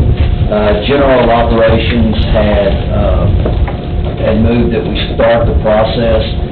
We're going to need, and they outlined some parameters of what they would like to see. So we're going to forward that to the architectural engineer, let them scope that out for us. We'll bring that back to general ops. But having said that, there's $450,000 that needs to be rolled over from last year's budget. Not that this project's going to cost $450,000, but if we can roll that over, if we have an overage on the jail roof, once those numbers come back, we'll have the monies available. Not to speak for or against the rolling, one thing I would recommend if we're going to move $450,000 is the $450,000 came from a direct appropriation grant that's in your county general fund. That money can be used for anything. You have $2.9 million available in your capital project, so whatever you roll or appropriate, I would recommend doing that in your capital project. That way you can keep these unrestricted funds completely unrestricted. These roofs will qualify for capital until restricted by the property tax. So right now, if you reappropriate this $450,000, you're going to put a restriction back in funds you use for anything necessarily. Not for or against the amount, but I'm Here's one thing I'd like, we spoke about this earlier, this part of I'll propose this, I'll make this, I'll make a motion to do this. Move forward with the funds needed as passed through for, general office, so let's handle that separately. So, I'll just make a motion, what was that amount for? Well, We don't know yet. we don't know yet because We have the ballpark? we know the parapet would be around $30,000, but we haven't got any costs on removing the handrail. Can we roll like, yeah. I would think 50. Okay, so I'll move to roll forward $50,000. If they roll 50, we're going to hit it up to real word. Any modifications on the building over a certain dollar threshold requires an architect. Okay, what's the rest? So we say say 48. I would move to roll forward $48,000. You can do the complete project under the See, the problem is, if we're gonna remove those railings, we're gonna get into a modification. You know, I looked at doing two different projects, getting the railings off and coming behind it, using two different companies. So what was the specific thing that came out of Gen Ops? I mean, I kind of assumed that we had a plan. We agreed to go with an EPBN vertical surface on the parapet walls inside, and to pursue removing the handrail. I did not, Do you have, I mean, specific to that, do we have any kind of estimate for, okay, take the handrail out, just the vertical wall? the vertical wall is $30,000. Okay. We consider them structural changes. If we consider it a structural change in the building, we're going to need an architect. If it's non-structural, and it's over 50, we're going to need an architect. I would think this is non-structural. What's the, Removing a handrail. who has the definitive on that? Well, you're not, you don't need to run calculations on getting rid of weight. And so this should not be a structural thing at all. All right. It's our building. Yeah, We ought to be able to find that ourselves. Here's the motion is again, if you give me a second. I just want to move forward with what was specifically. No, you're second. All right, great. Statute to the resolution for you guys to make comments. That I want to make sure if there's any questions, the commission. That would be fine. Make the determination on that. All right. Any other discussion on just what's needed for the vertical, $30,000 for that? Any other discussion? All in favor? Aye. Any opposed? We funding it from two questions now. Capital project fund. Yes. Yeah. Number two, you want to waive the second reading. Yes. Yes. Everybody fine with that? We have a motion. I move. Any second? I'll make a motion, we wait a second. All in favor? Aye. Any opposed? Okay. What was your number, 38,000? 48. 48. Yeah, Yeah. I'm leaving down. I thought you were 30 later. Well, it's what it's put us back out, we moved it forward. Either way, we start bidding, if it comes out to 50, we'll stop and go back and get an architect. There you go. Because it says you have to have a cost estimate and design. We'll have a talk. I think that's your, all right. We're an hour in, over an hour in, and we're at your report. Mr. Long. Item A is submission of budget. This county actually has a later submission than most counties, which is very hard on our office. But what it says is they shall have a budget submitted to me by March 1st, which means a legal budget. Item A, and you can look through the emails, there's a question of whether they legally approved their budget before they submitted it to me from legal, based on the actual meeting itself. It's a question that was properly notified. I think it's a question for context of legal.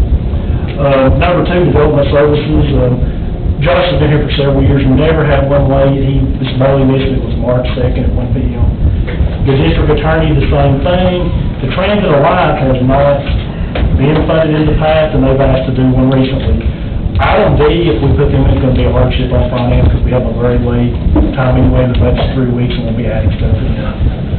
For B and C, their actual, the district attorney is removed their rent, and the contract employees actually, their request is less than last year. Development services, non-operational, other than the cost of living, is actually less than last year. The election commission is significantly more. So that's to give you all the details, but what has to happen at this point is, if they have not submitted it to me by March 1, then the budget committee has to accept it as an amendment. You're not accepting their budget, you're accepting a submission. So, I'd like to make, go ahead, Mr. Becker. I've got thoughts. So B and C were submitted one day late. Well, B was submitted 1 day late on March 2nd. C was presented March 31st, they got it, because they were really late. But they actually, C asked for less than last year. Development services has asked, I think, about $25,000 non-operational less than last year, and all he's asked for is the cost of living. So the Transit Alliance still hasn't. They are not, the issue I have is they have not been funded before, the deadline's March 1st. We have a late deadline, we got a budget 3 weeks, so I'm objecting on myself to taking the submission. So I submitted something. Right, I told them Okay. that. They want us to appeal to you guys, and our point of view is we need to reject their submission. What was the issue, what was the seated issue in the election commission? The election commission, the statute says that the Minister of Election shall submit a budget to the board and have approval. They had a meeting one day before the deadline for sending it to me. They sent me one on March 1st, out of the deadline, but I've been notified by legal that the meeting that they actually had was not properly noticed, which means they did not legally adopt a budget for the submitted to me on March 1. So they did not, based on my understanding, I did not receive a March 1st submission that had been legally adopted by election commission. So I think there is a fair, I'm gonna make a motion here, I think there's a fair way to deal with this, that's consistent across the board. And that is, that for each of these, for any of them, we use the following logic. We have applied the lesser of between last year's budget plus COLA, or whatever the request was. So if the request came in lower, we'll apply that. Otherwise, we default to last year's budget plus COLA. And then adjustments for health insurance are 1%. Yeah, fair, that's right. So the lesser of what? Talking about just for these four? Just for those four, because they were all late, so what we're saying is, you're all late, but if you came in under, okay, we'll go with that. If not, we go with last year's budget plus COLA.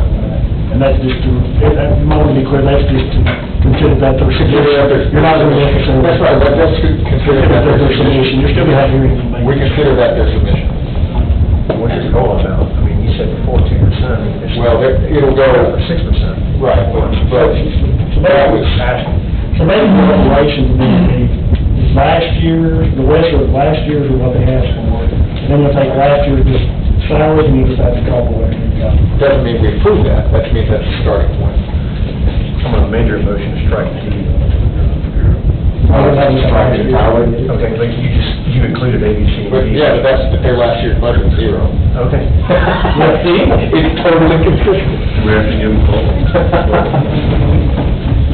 Well, 6% off of zero is zero.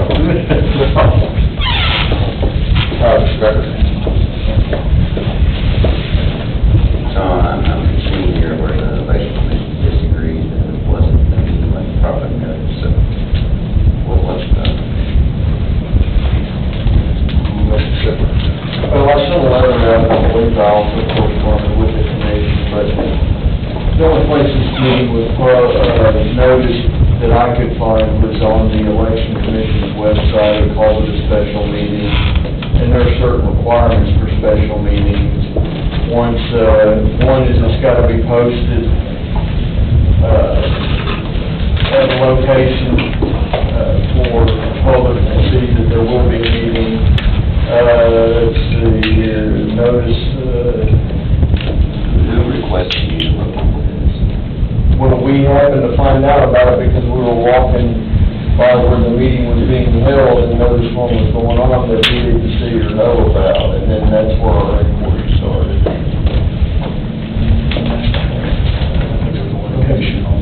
But either way, didn't you, at the point to some degree moved, right? You didn't, when did you get the? She sent it to me on March 1, the question was, the budget I see, because I was advised from legal, and my standards, I go by legal, what's having reason without.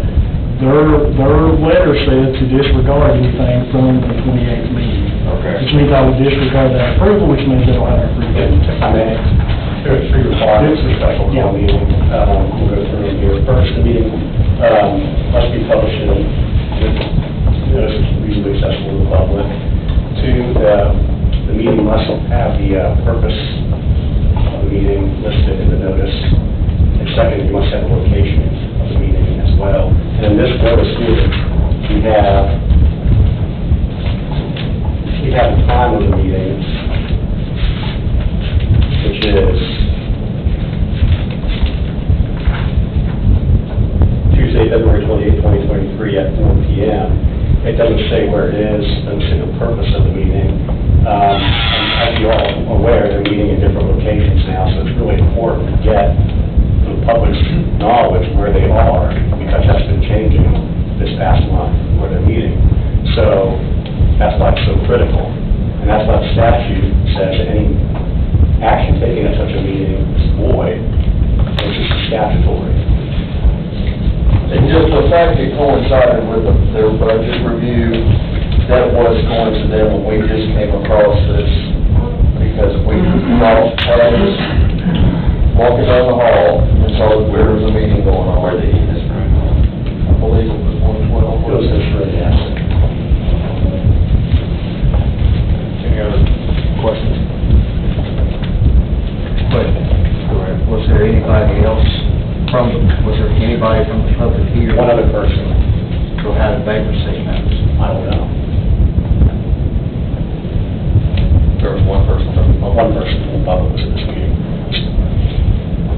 We don't know how they had for the recording. Yes. They didn't give them, Do we have recordings of the meeting? turn them over. So, I don't think they turned them over, have they? Not to my knowledge. But there was an actual official request for the copy of We made several requests. I mean, my motion stands. Mr. Chairman, if I may. I'll suspend the rules, go ahead. Thank you, Mr. Chairman. My name is Tom Lee, I represent the Sumner County Election Commission. Appreciate the thought and consideration of this request and the schedule that Mr. Lyons laid out. Just two quick things. First of all, the meeting was noticed in the same way that all meetings are noticed at the Election Commission, and that is on the Election Commission website, and I think council's indicated that. The meeting was noticed in a way that was calculated to allow the public to attend, and so the public did attend. The subject of the notice was published on the website of the Election Commission. It was the budget, and the meeting was noticed in a place and a way it was held in this room, where meetings are held. Can I ask a quick question? When was it noticed?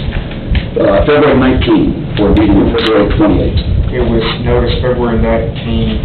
Did it state on February 19th that the budget was going to be a part of it? The agenda was posted on the website. There was a link on the homepage of the website. The agenda of the notice. Sorry? The agenda of the notice. The notice was on the front page of the website with a link that takes you to the agenda, which was listed under the agenda page. It's still there. But the notice did not say anything about what the purpose of the meeting was, did it? If you clicked on the notice, you went to the agenda on the website. As there's a meeting notice right now. Meets tomorrow, the Election Commission meets tomorrow. And if you click on that notice right now on the homepage of the Election Commission, it will take you to where the agenda is published for tomorrow's meeting. It's how it works and how it's been done for a decade. The meeting was noticed properly. Council's rightly set forth the law. The meeting was noticed in accordance with that law, and the results of that meeting were communicated in a timely fashion to Mr. Lyons the next day. Mr. Mansfield? Correct me, my understanding is when a special call, we would count this as a county commission, the notice actually has to have the call, not just a link to an agenda application. The actual notice has to have the call. That's correct. That's state law. And so what you're saying is the actual notice did not have the call. The actual notice was deficient in two ways. First, it did not say when the meeting was. Second, it did not say the purpose of the meeting, the special call. I mean, state law is explicit that the actual notice has to have the call, not an agenda, but the call. Correct, because the agenda could be amended, prior to the meeting, could change, so that's why the notice is so critical. Correct, and what's by state law, a special call meeting, the agenda cannot be added to once that call is made. And that's why the purpose of the notice. The agenda should follow the purpose, the notice, not the other way around. Correct. And respectfully, members, Chairman, that's not the state law. The state law says adequate public notice is the test. That's 844-103 in Tennessee Code. Adequate public notice. There's a case from 1999 that council has cited correctly that puts some dross on that. But the statute is adequate public notice. And posting the agenda on the website of the Election Commission, that has been done for a decade. It's adequate public notice. So I guess I've got a thought here, let me go real quick, and I'll get to, so two things. I mean, we just get different lawyers, you get different opinions. But, one other question. So we have a disagreement about whether it was properly noticed. One is citing the law itself. You're citing the law and case law. Case law is, what, if this were to go to court, as we contest the One second. So one other question I have is, there was one statement that was made earlier, which was that the Election Commission has not provided any recording of that meeting. Is that true? If you're referring to a public records request that we received, the Election Commission's retained counsel on that matter. I'm sorry, not the Election Commission. My understanding that the County Commission has retained counsel on that matter. We're in Ross Pepper in Nashville, Tennessee. We've been in communication with Mr. Pepper, and what we have said is, we received a request for a recording of the meeting, and in accord with the very same policy that all Sumner County government uses, we said the person making the request must be a citizen of the state of Tennessee, that's state law. And in accordance with the Election Commission policy, again, your policy too, is that you provide a copy of something that demonstrates you're a citizen of the state, usually a driver's license. Every person who makes a public records request in the state knows it, including many of the people in this room. Respectfully, if I could ask, one second, I'm gonna go around.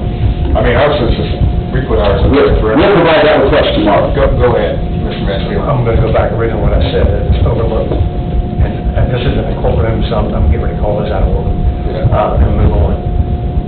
That's State law requires for a special call meeting to have the call and the notice, period. That's state law. County Commission has to do it. I'm not talking about, so I want to make that abundantly clear. One of the complaints is that the notice itself did not have the call. And the County Commission cannot put out a notice without a call, not an agenda, just it's got to have the actual call and notice. So that is one thing that was overlooked in a statement, that part of the problem. That was one of three things. So I'm just making a statement that, therefore, according to, if this notice did not have the call, it was not properly noticed, and therefore it was an illegal meeting. So I think we've got a round about this, we can go all night, but I do, Mr. Rogers, we have a couple questions you wanted to ask, and I'm gonna let you ask these, and then I'm gonna go ahead and forward. Three questions. One is, have you been officially retained by the Election Commission? Yes. Okay, and who made that contact? Well, it's by a vote of the Election Commission. And then, what has been the compensation so far? You mean how much have they paid you so far? Nothing so far, sir. Will you be charging? I will. A good bit? Reasonable rate. And where will that money come from? Well, sir, I think that depends on how this matter all goes, but we'll be sending our invoices to the Election Commission. To the Election Commission? Yes, sir. They've been asking us for money, so where is their money coming from? That's a political decision, that's not mine, sir. All right, so, thanks for your commentary, sir. Thank you, Mr. Chairman. Thank you, members. We'll go ahead and move on here. My motion stands as it is. Mr. Becker? So let me understand something, just take a step back and all this. So all the departments did a request by date, this March 1st. Except for these. No. The request was for them to send that on March 3rd. But it's just the request. Most probably have to say they shall have to be marked. Okay, I'm asking my question. I mean, they're submitting their budgetary request, okay? And then we're gonna go through and figure out how much money we wanna get, right? My question was, I received advice from legal counsel. My standards about no reason to doubt that it's wrong, was basically to disallow anything for 2018. That would be... I'm taking a step aside from that. I'm just thinking in general, all these departments departments have submitted a request, until we go through and have our hearings and, you know, all that stuff and figure out what we want, I mean, it's just a request, right? That's right. The issue is we've got to prepare your operating budget by May, and if they don't have them here March 1, there's a lot of work goes into the budget, so all these same budgets called wish lists. And if, just like I was saying tonight, if we put in this transit lines, we're 3 weeks within a multi-million-dollar budget. No, I got you. That's kind of what the issue is, if they don't get to me by March 1, I'll bring it to the committee and determine it again. Because if we don't, all of the standards you're gonna have, if I just start taking late budgets, you're not gonna have the budgets that you want. Let's take late budget after late budget, it will never get finished. That's kind of the issue here, is that it will never get finished. But regardless, my point is, regardless of what everyone's requests are, we can, That's correct. we can go back and give them whatever we want to give. That's all in our revenue. That's right. Right? That's right. I mean, I don't necessarily understand. I don't I mean, I'll be open, I don't understand why we're bickering back and forth with election commission as much as we are. Some people are choosing to do so. I mean, I understand if it was an illegal meeting. I don't understand if we got the request. That doesn't mean we're gonna say, yeah, you can have all that money. So I guess I don't understand what the end goal here is. I take no request after March 1, they've done it the whole time, without the budget committee coming back and approving it. But you got their request. On March 1. Correct. So you got it on that day, but then, My question is still. for some reason, Well, somebody just walked down the hall and saw a meeting and told you not to honor the request.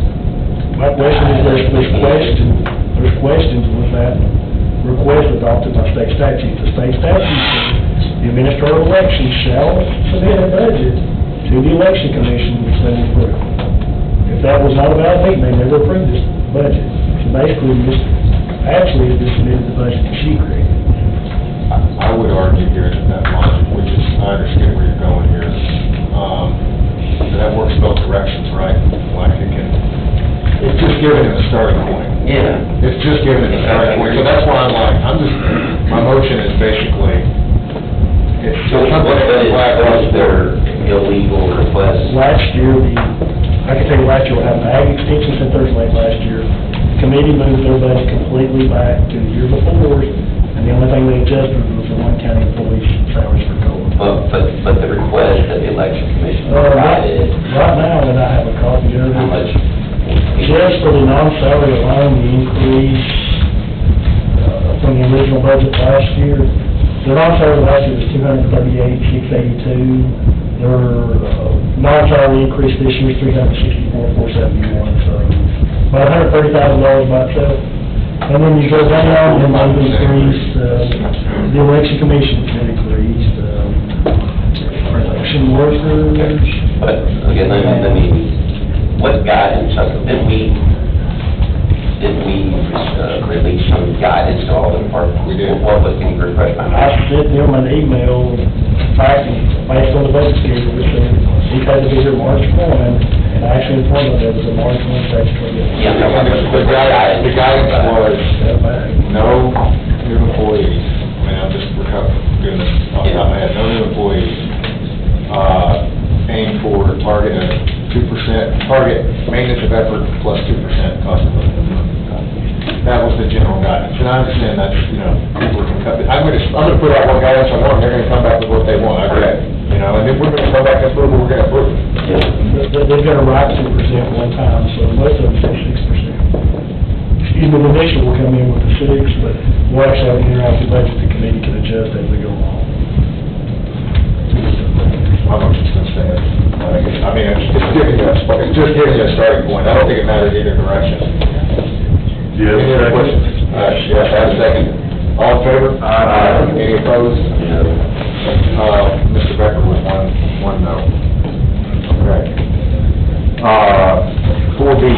That was A, B, and C, do we need to? D also counts, they started with 0 budget.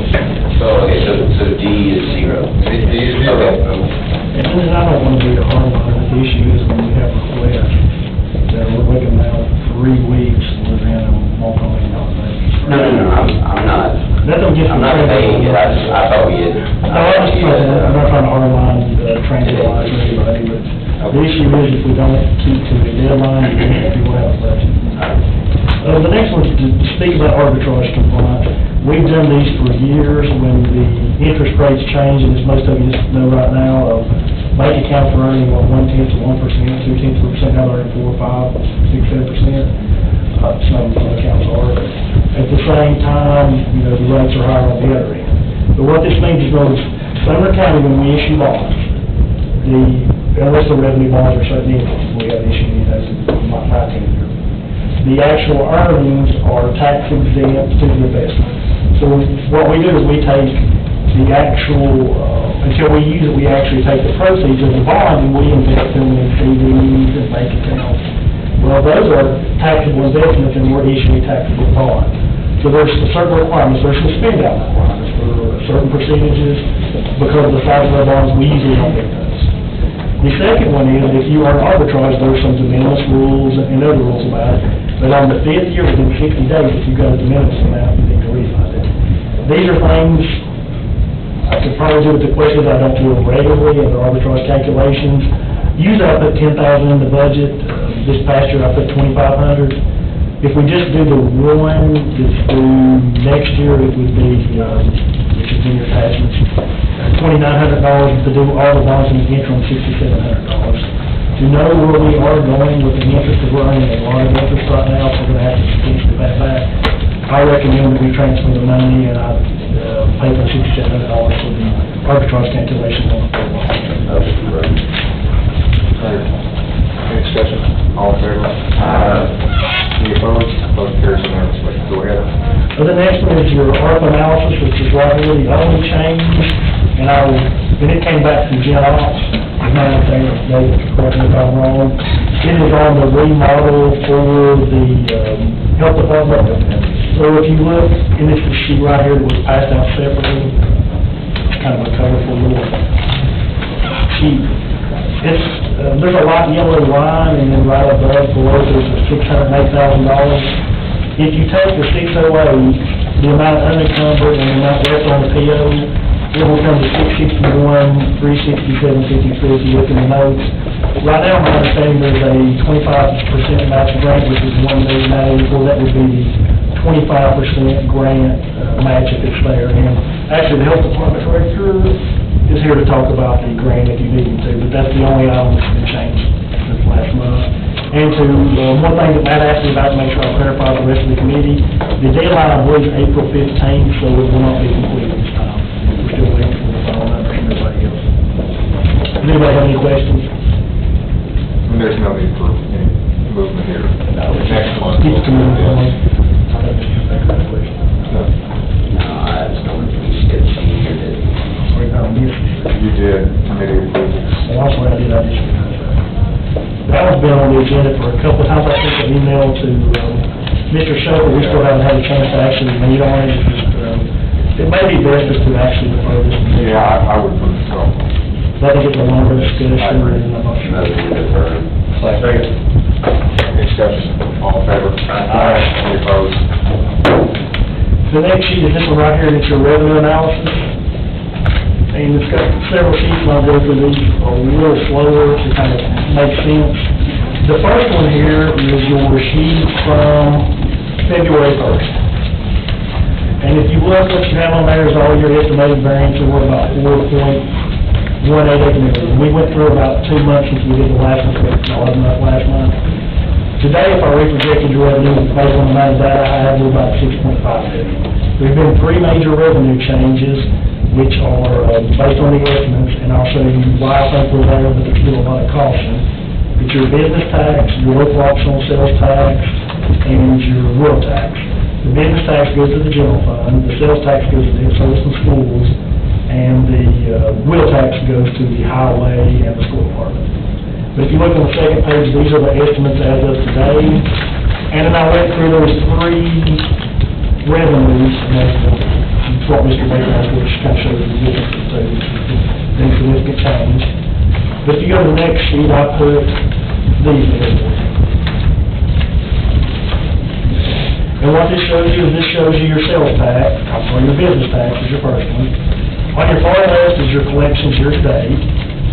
Right beside it, your prior year, this is the difference from prior year, $68,578 up from last year. You're 112.9% of budget. But if you go to the far right, just to kind of check how reasonable we are, that's actually this year's collection. And if we assume they're exactly the same as last year's, it would be $3,569,838. And I made that very low assumption because if you look at the months that are up and down, and your very large month is the month of May, we haven't seen anything for it. But if you go back and look at the amount, it's actually no information. The amount I showed you that we're estimating is about $3.3 million. So if I reprojected today, you could argue pretty easily 3.5 out to around 3.3. So we at least see some more data because the majority of your collections are all in May. So we really don't have a lot of, Where's that 3.3? it's on page number 2. It's on the second page. It's under business and the amount. Halfway down, and the estimated annual, it says $3,328,028. But even if you just use a reasonable for about 3.5, so 3.3 is still a conservative number. And the only reason I'm running those is because you have such a large amount of your business tax in the left. And number 2, sales tax, and it's a different story. I'm still on the actual revenue sheet 47.4. If you take this year's year-to-date, same way, and last year you'd come at 48, but there's a big concern if everybody looks at this particular trend. And notice all the numbers are red except for one. And this is my concern why I have a number even lower than if we take that trend. If you notice, you started out at 114% of last year, but this year's sales tax in the same month compared to last year. The next month was 112. The next month, 109% of last year. The next month, 108, then you have the outliners for 110. The next month, 104, and this last month was 100.9. If we continue on that current trend, we will actually go negative, which means we would probably be closer to 47 over there. And just for the record, what would cause a trend like that? I'm thinking, there's a couple of things that really make the sales tax. I think we're heading into this section, but these sales taxes got really changed a couple of years back. First thing we did was change the law about out-of-state collections, which brought a lot of new out-of-state collections. Then the state right after that actually decreased the amount, the dollar threshold they had to report. And at the same time, we had COVID, so a lot of people started shopping more locally. I think probably 2 things. More, COVID's pretty much, I think, dead at this point, so everybody's shopping more at actual is what I think. But I think the other one is that people's been living off of their savings, and when your savings start running out, you have to decrease your spending. So I think we're probably, I think we're getting ready to take a major retail recession because people spend out of much of their savings. So that's why I have that $40-some million mark on the next page. There's a 48,253, but I'm actually estimating this year still that we're only going to bring in 47,409. That's because we see a trend that's possibly negative. To give you a little bit of perspective, back in 2008-9, we actually had 2 years, year-over-year, that were actually negative. And they ended up declaring about 1.8% through the whole years, but it wasn't a huge amount, but they were negative. So we could possibly see that 47 number.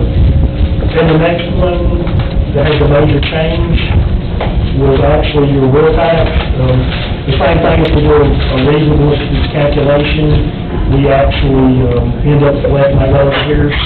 If you look at the 110.5% of last year, you think that's probably really low, but my biggest concern is the month of February is 82.7%, that's why it's picking up anymore. So even though year-to-date we're up, your last actual month over month, was down. One thing you do run into the month of February is got 28 days, and it's not month, it's 28 days last year. And that 82 could just be the way the weeks fall, or it could be a sign that they're decreasing. When they got rid of the emission testing last year, we went way up, so it tells you something, and I think, she could write it too. She could say, me and her were looking at before she was going to close, we were concerned about taking the emission, that was going to be $700,000. But actually, after the opposite happened, on these cars, suddenly it's illegal for wheel tax. Probably it was like a huge influx.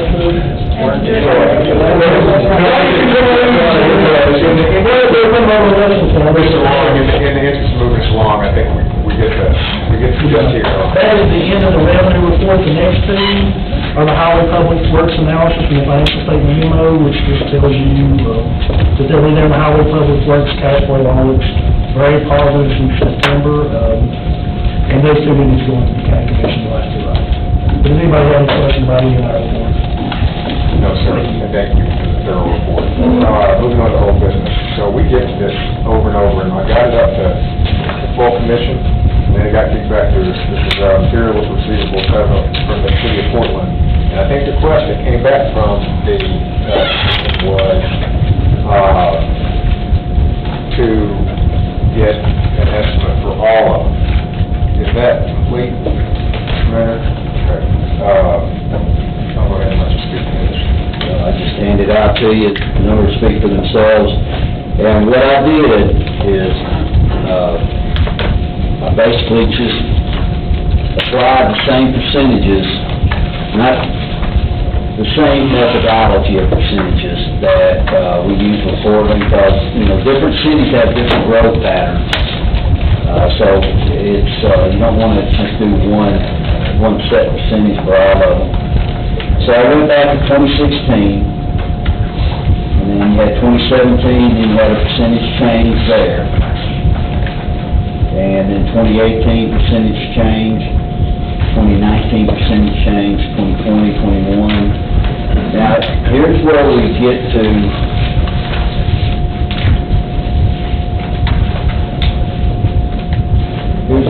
an issue, is those cities that actually paid, will they be due a refund? I've got the numbers calculated of if they were given a refund. I haven't showed this to the cities yet, because I want a direction from the commission on this. 4 roads paid. 4 small ones paid. Yeah. So, and those 4 small ones will get a refund totaling about $33,000 For FY '21, and then again in FY '22. And everything will be shored up in FY '22. How much of that, what would you get on the so 33,021, and then about, almost about 31,000 again, in 23. So what's the net? Do we have that? What you assume everybody paid, and then we get the refund? You don't have the net? No, I didn't calculate the numbers. I just calculated the settlement offers for each city. Okay.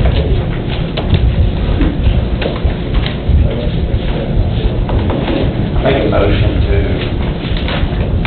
approve this recommendation, including the refund. I'll second that. Ms. Mansfield? Well, if I can clarify, what's the recommendation, to settle or not to settle, go for the full amount? That's your motion. What's your recommendation? My motion is for going with this, the settlement number. So we would, so specifically, what I understood that was that we would send letters to the mayor would send letters to each of the cities. Is that what you're, with these numbers? For these numbers. Okay, right. Ms. Mansfield? So,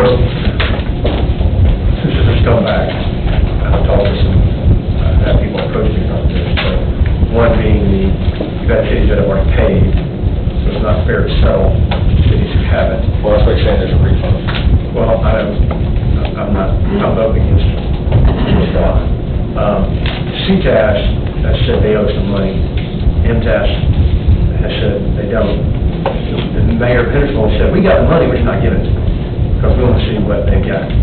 So, again, I don't see any reason we can't wait or ask for whatever the ruling is from the Attorney General to get all the money, because the money's due us, and CTAS says the money's due us. And you got MTAS saying it's not, and you got Hendersonville who's got the money, it's not going to pay it. When do we know when the rule is going to be?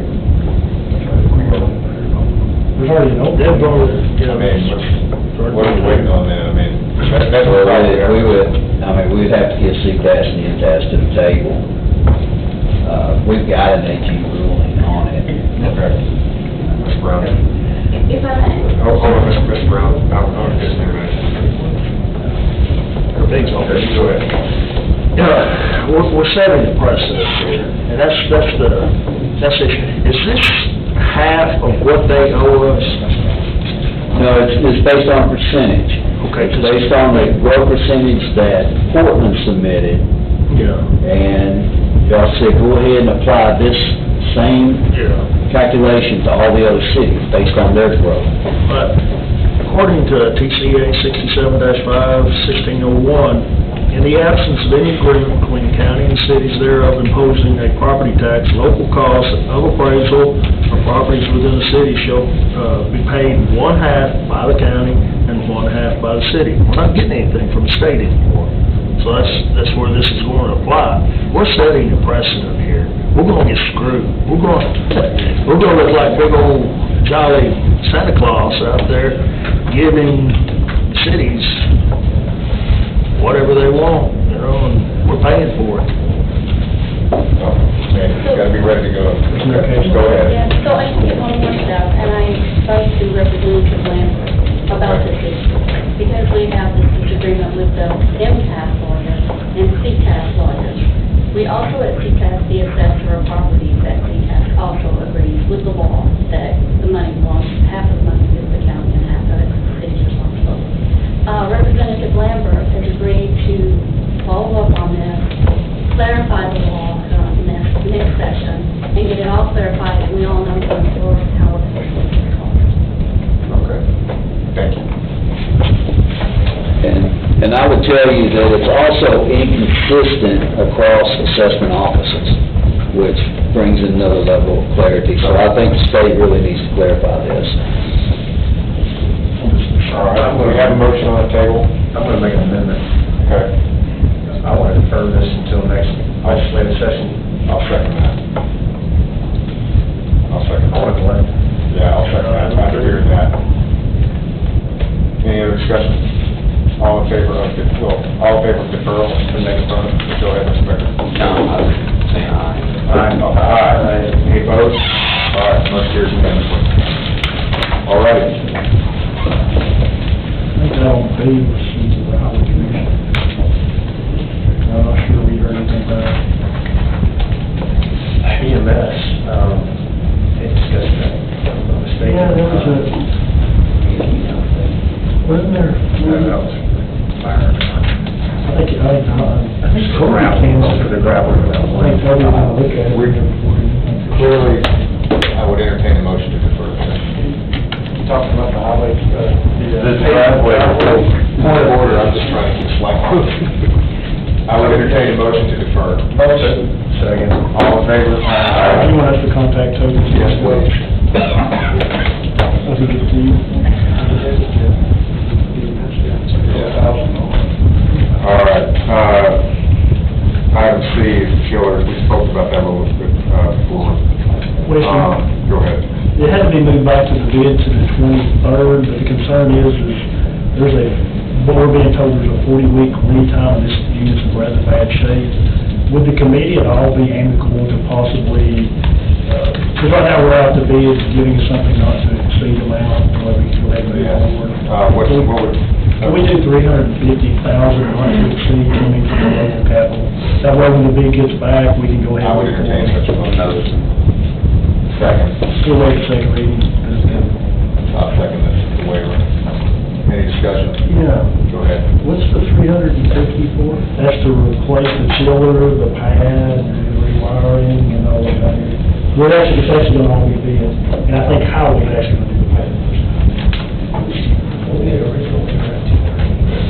Well, there's a couple of things. One is the unit's dying, number two, when we've got to actually look at the unit, we've added all this square footage upstairs. So from all the bidders, we've been told we need about 8 more tons of what I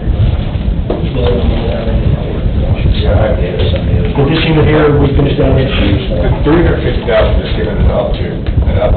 Well, what happens I didn't And one of the things, especially with cost, is it needs 11 more times than a pad. It's an up to amount. So we got a motion and a second for discussion. All in favor? Aye. Any opposed? Motion carries unanimously, and we did waive the reading.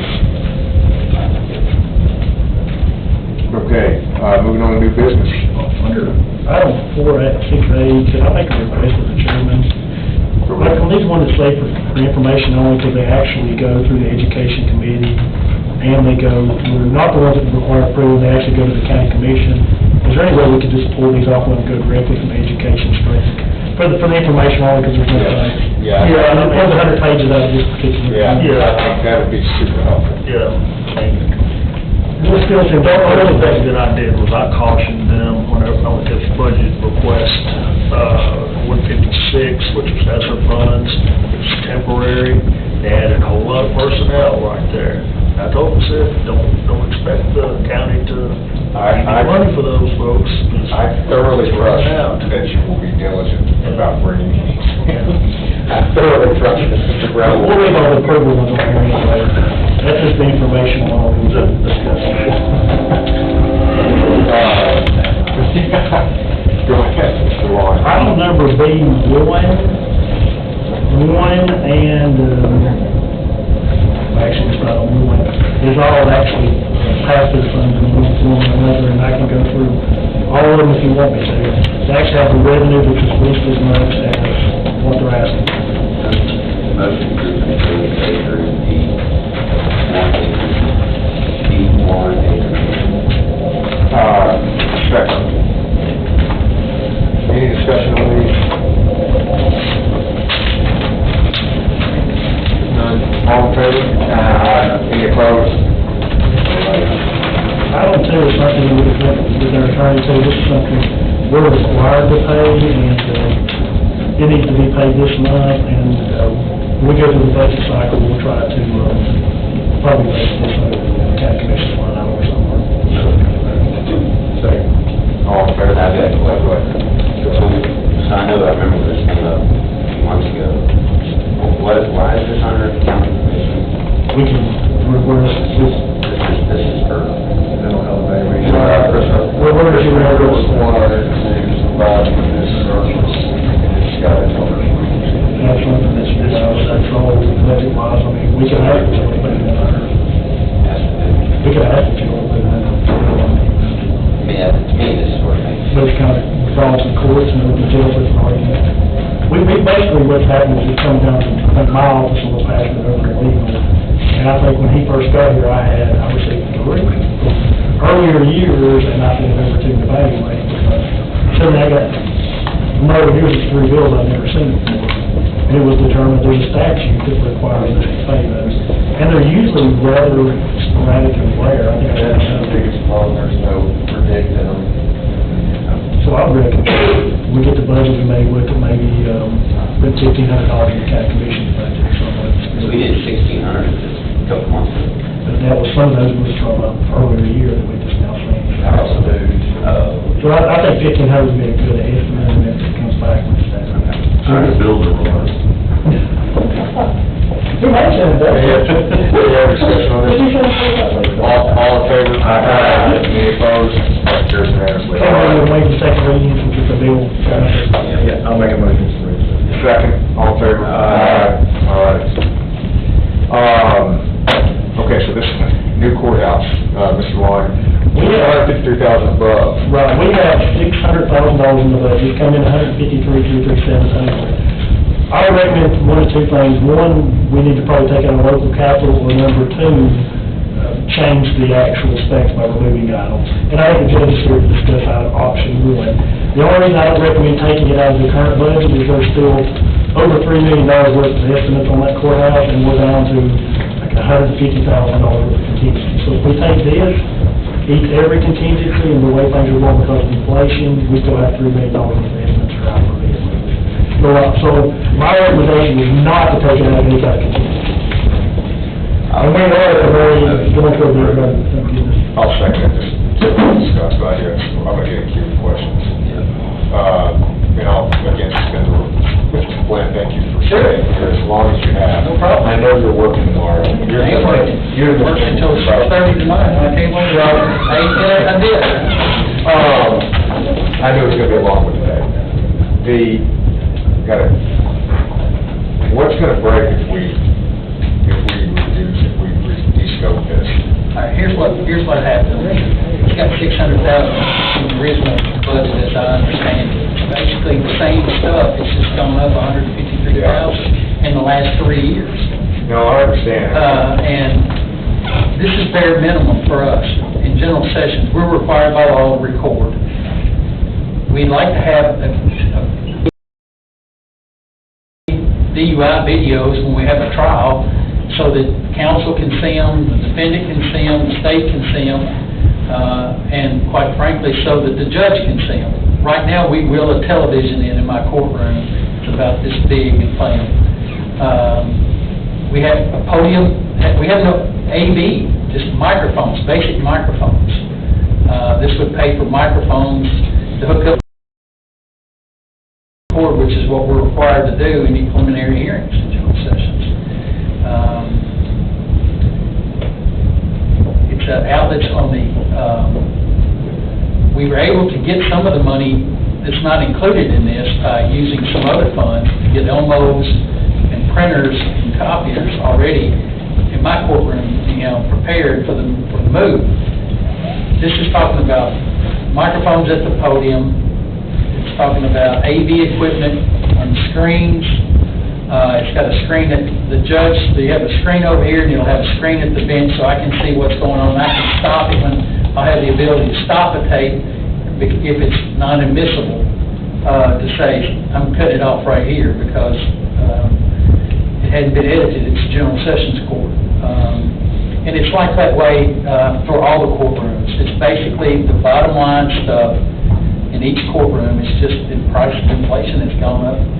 They thought they had $600,000 enough money in the budget when they did it, but it's, wouldn't bid out then.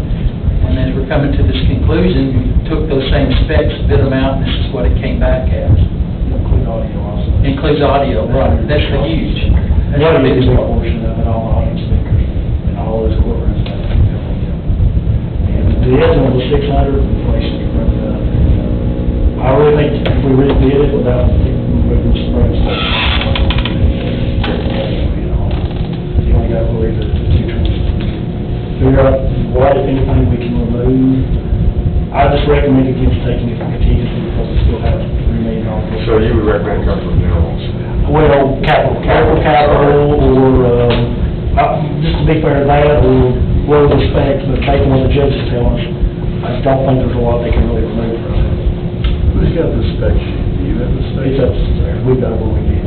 And we had consultants working on it. I gotta see we're $750,000. Yeah. Call meetings in there, and we'll see these guys. If we, I'm just pressing here, like, if we deferred this for a month, what would happen?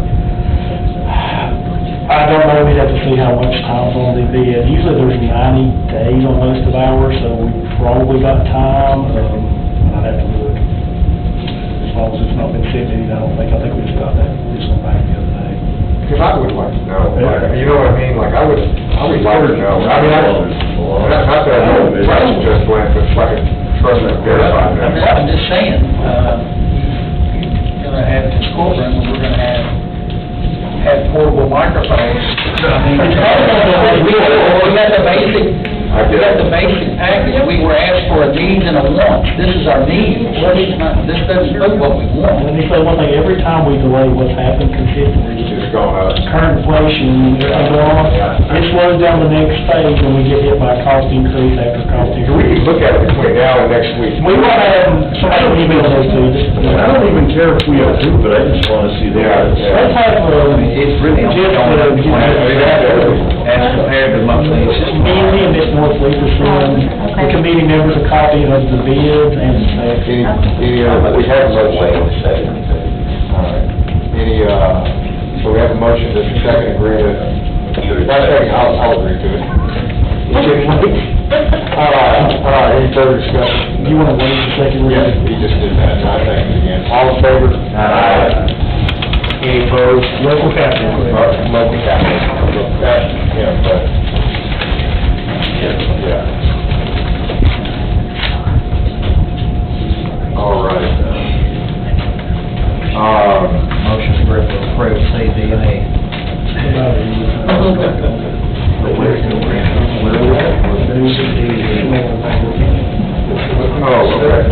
Yeah, that's, the county clerk is that's 2B now. The regular people. Second, wait, second reading. What's the motion? To group and approve C, D, and E, and waive the second reading. Did you transfer of funds? Yes, I did. That's county clerk, that's 2B. Can we talk about each separate? Yeah, let's. Sure. Okay, that's fine, C and D. All right, I'll second that. C and D? And waive the second reading. All in favor? Aye. Any opposed? Motion carries unanimously. I guess we have, that's what did you? Well, the only thing I would like to say, is we've done these for years, and this is one of the concerns that keeps getting brought up, and I think the mayor said the same thing. You make agreements for them, like, pay $5,000, but there's not any actual physical agreements to this, however.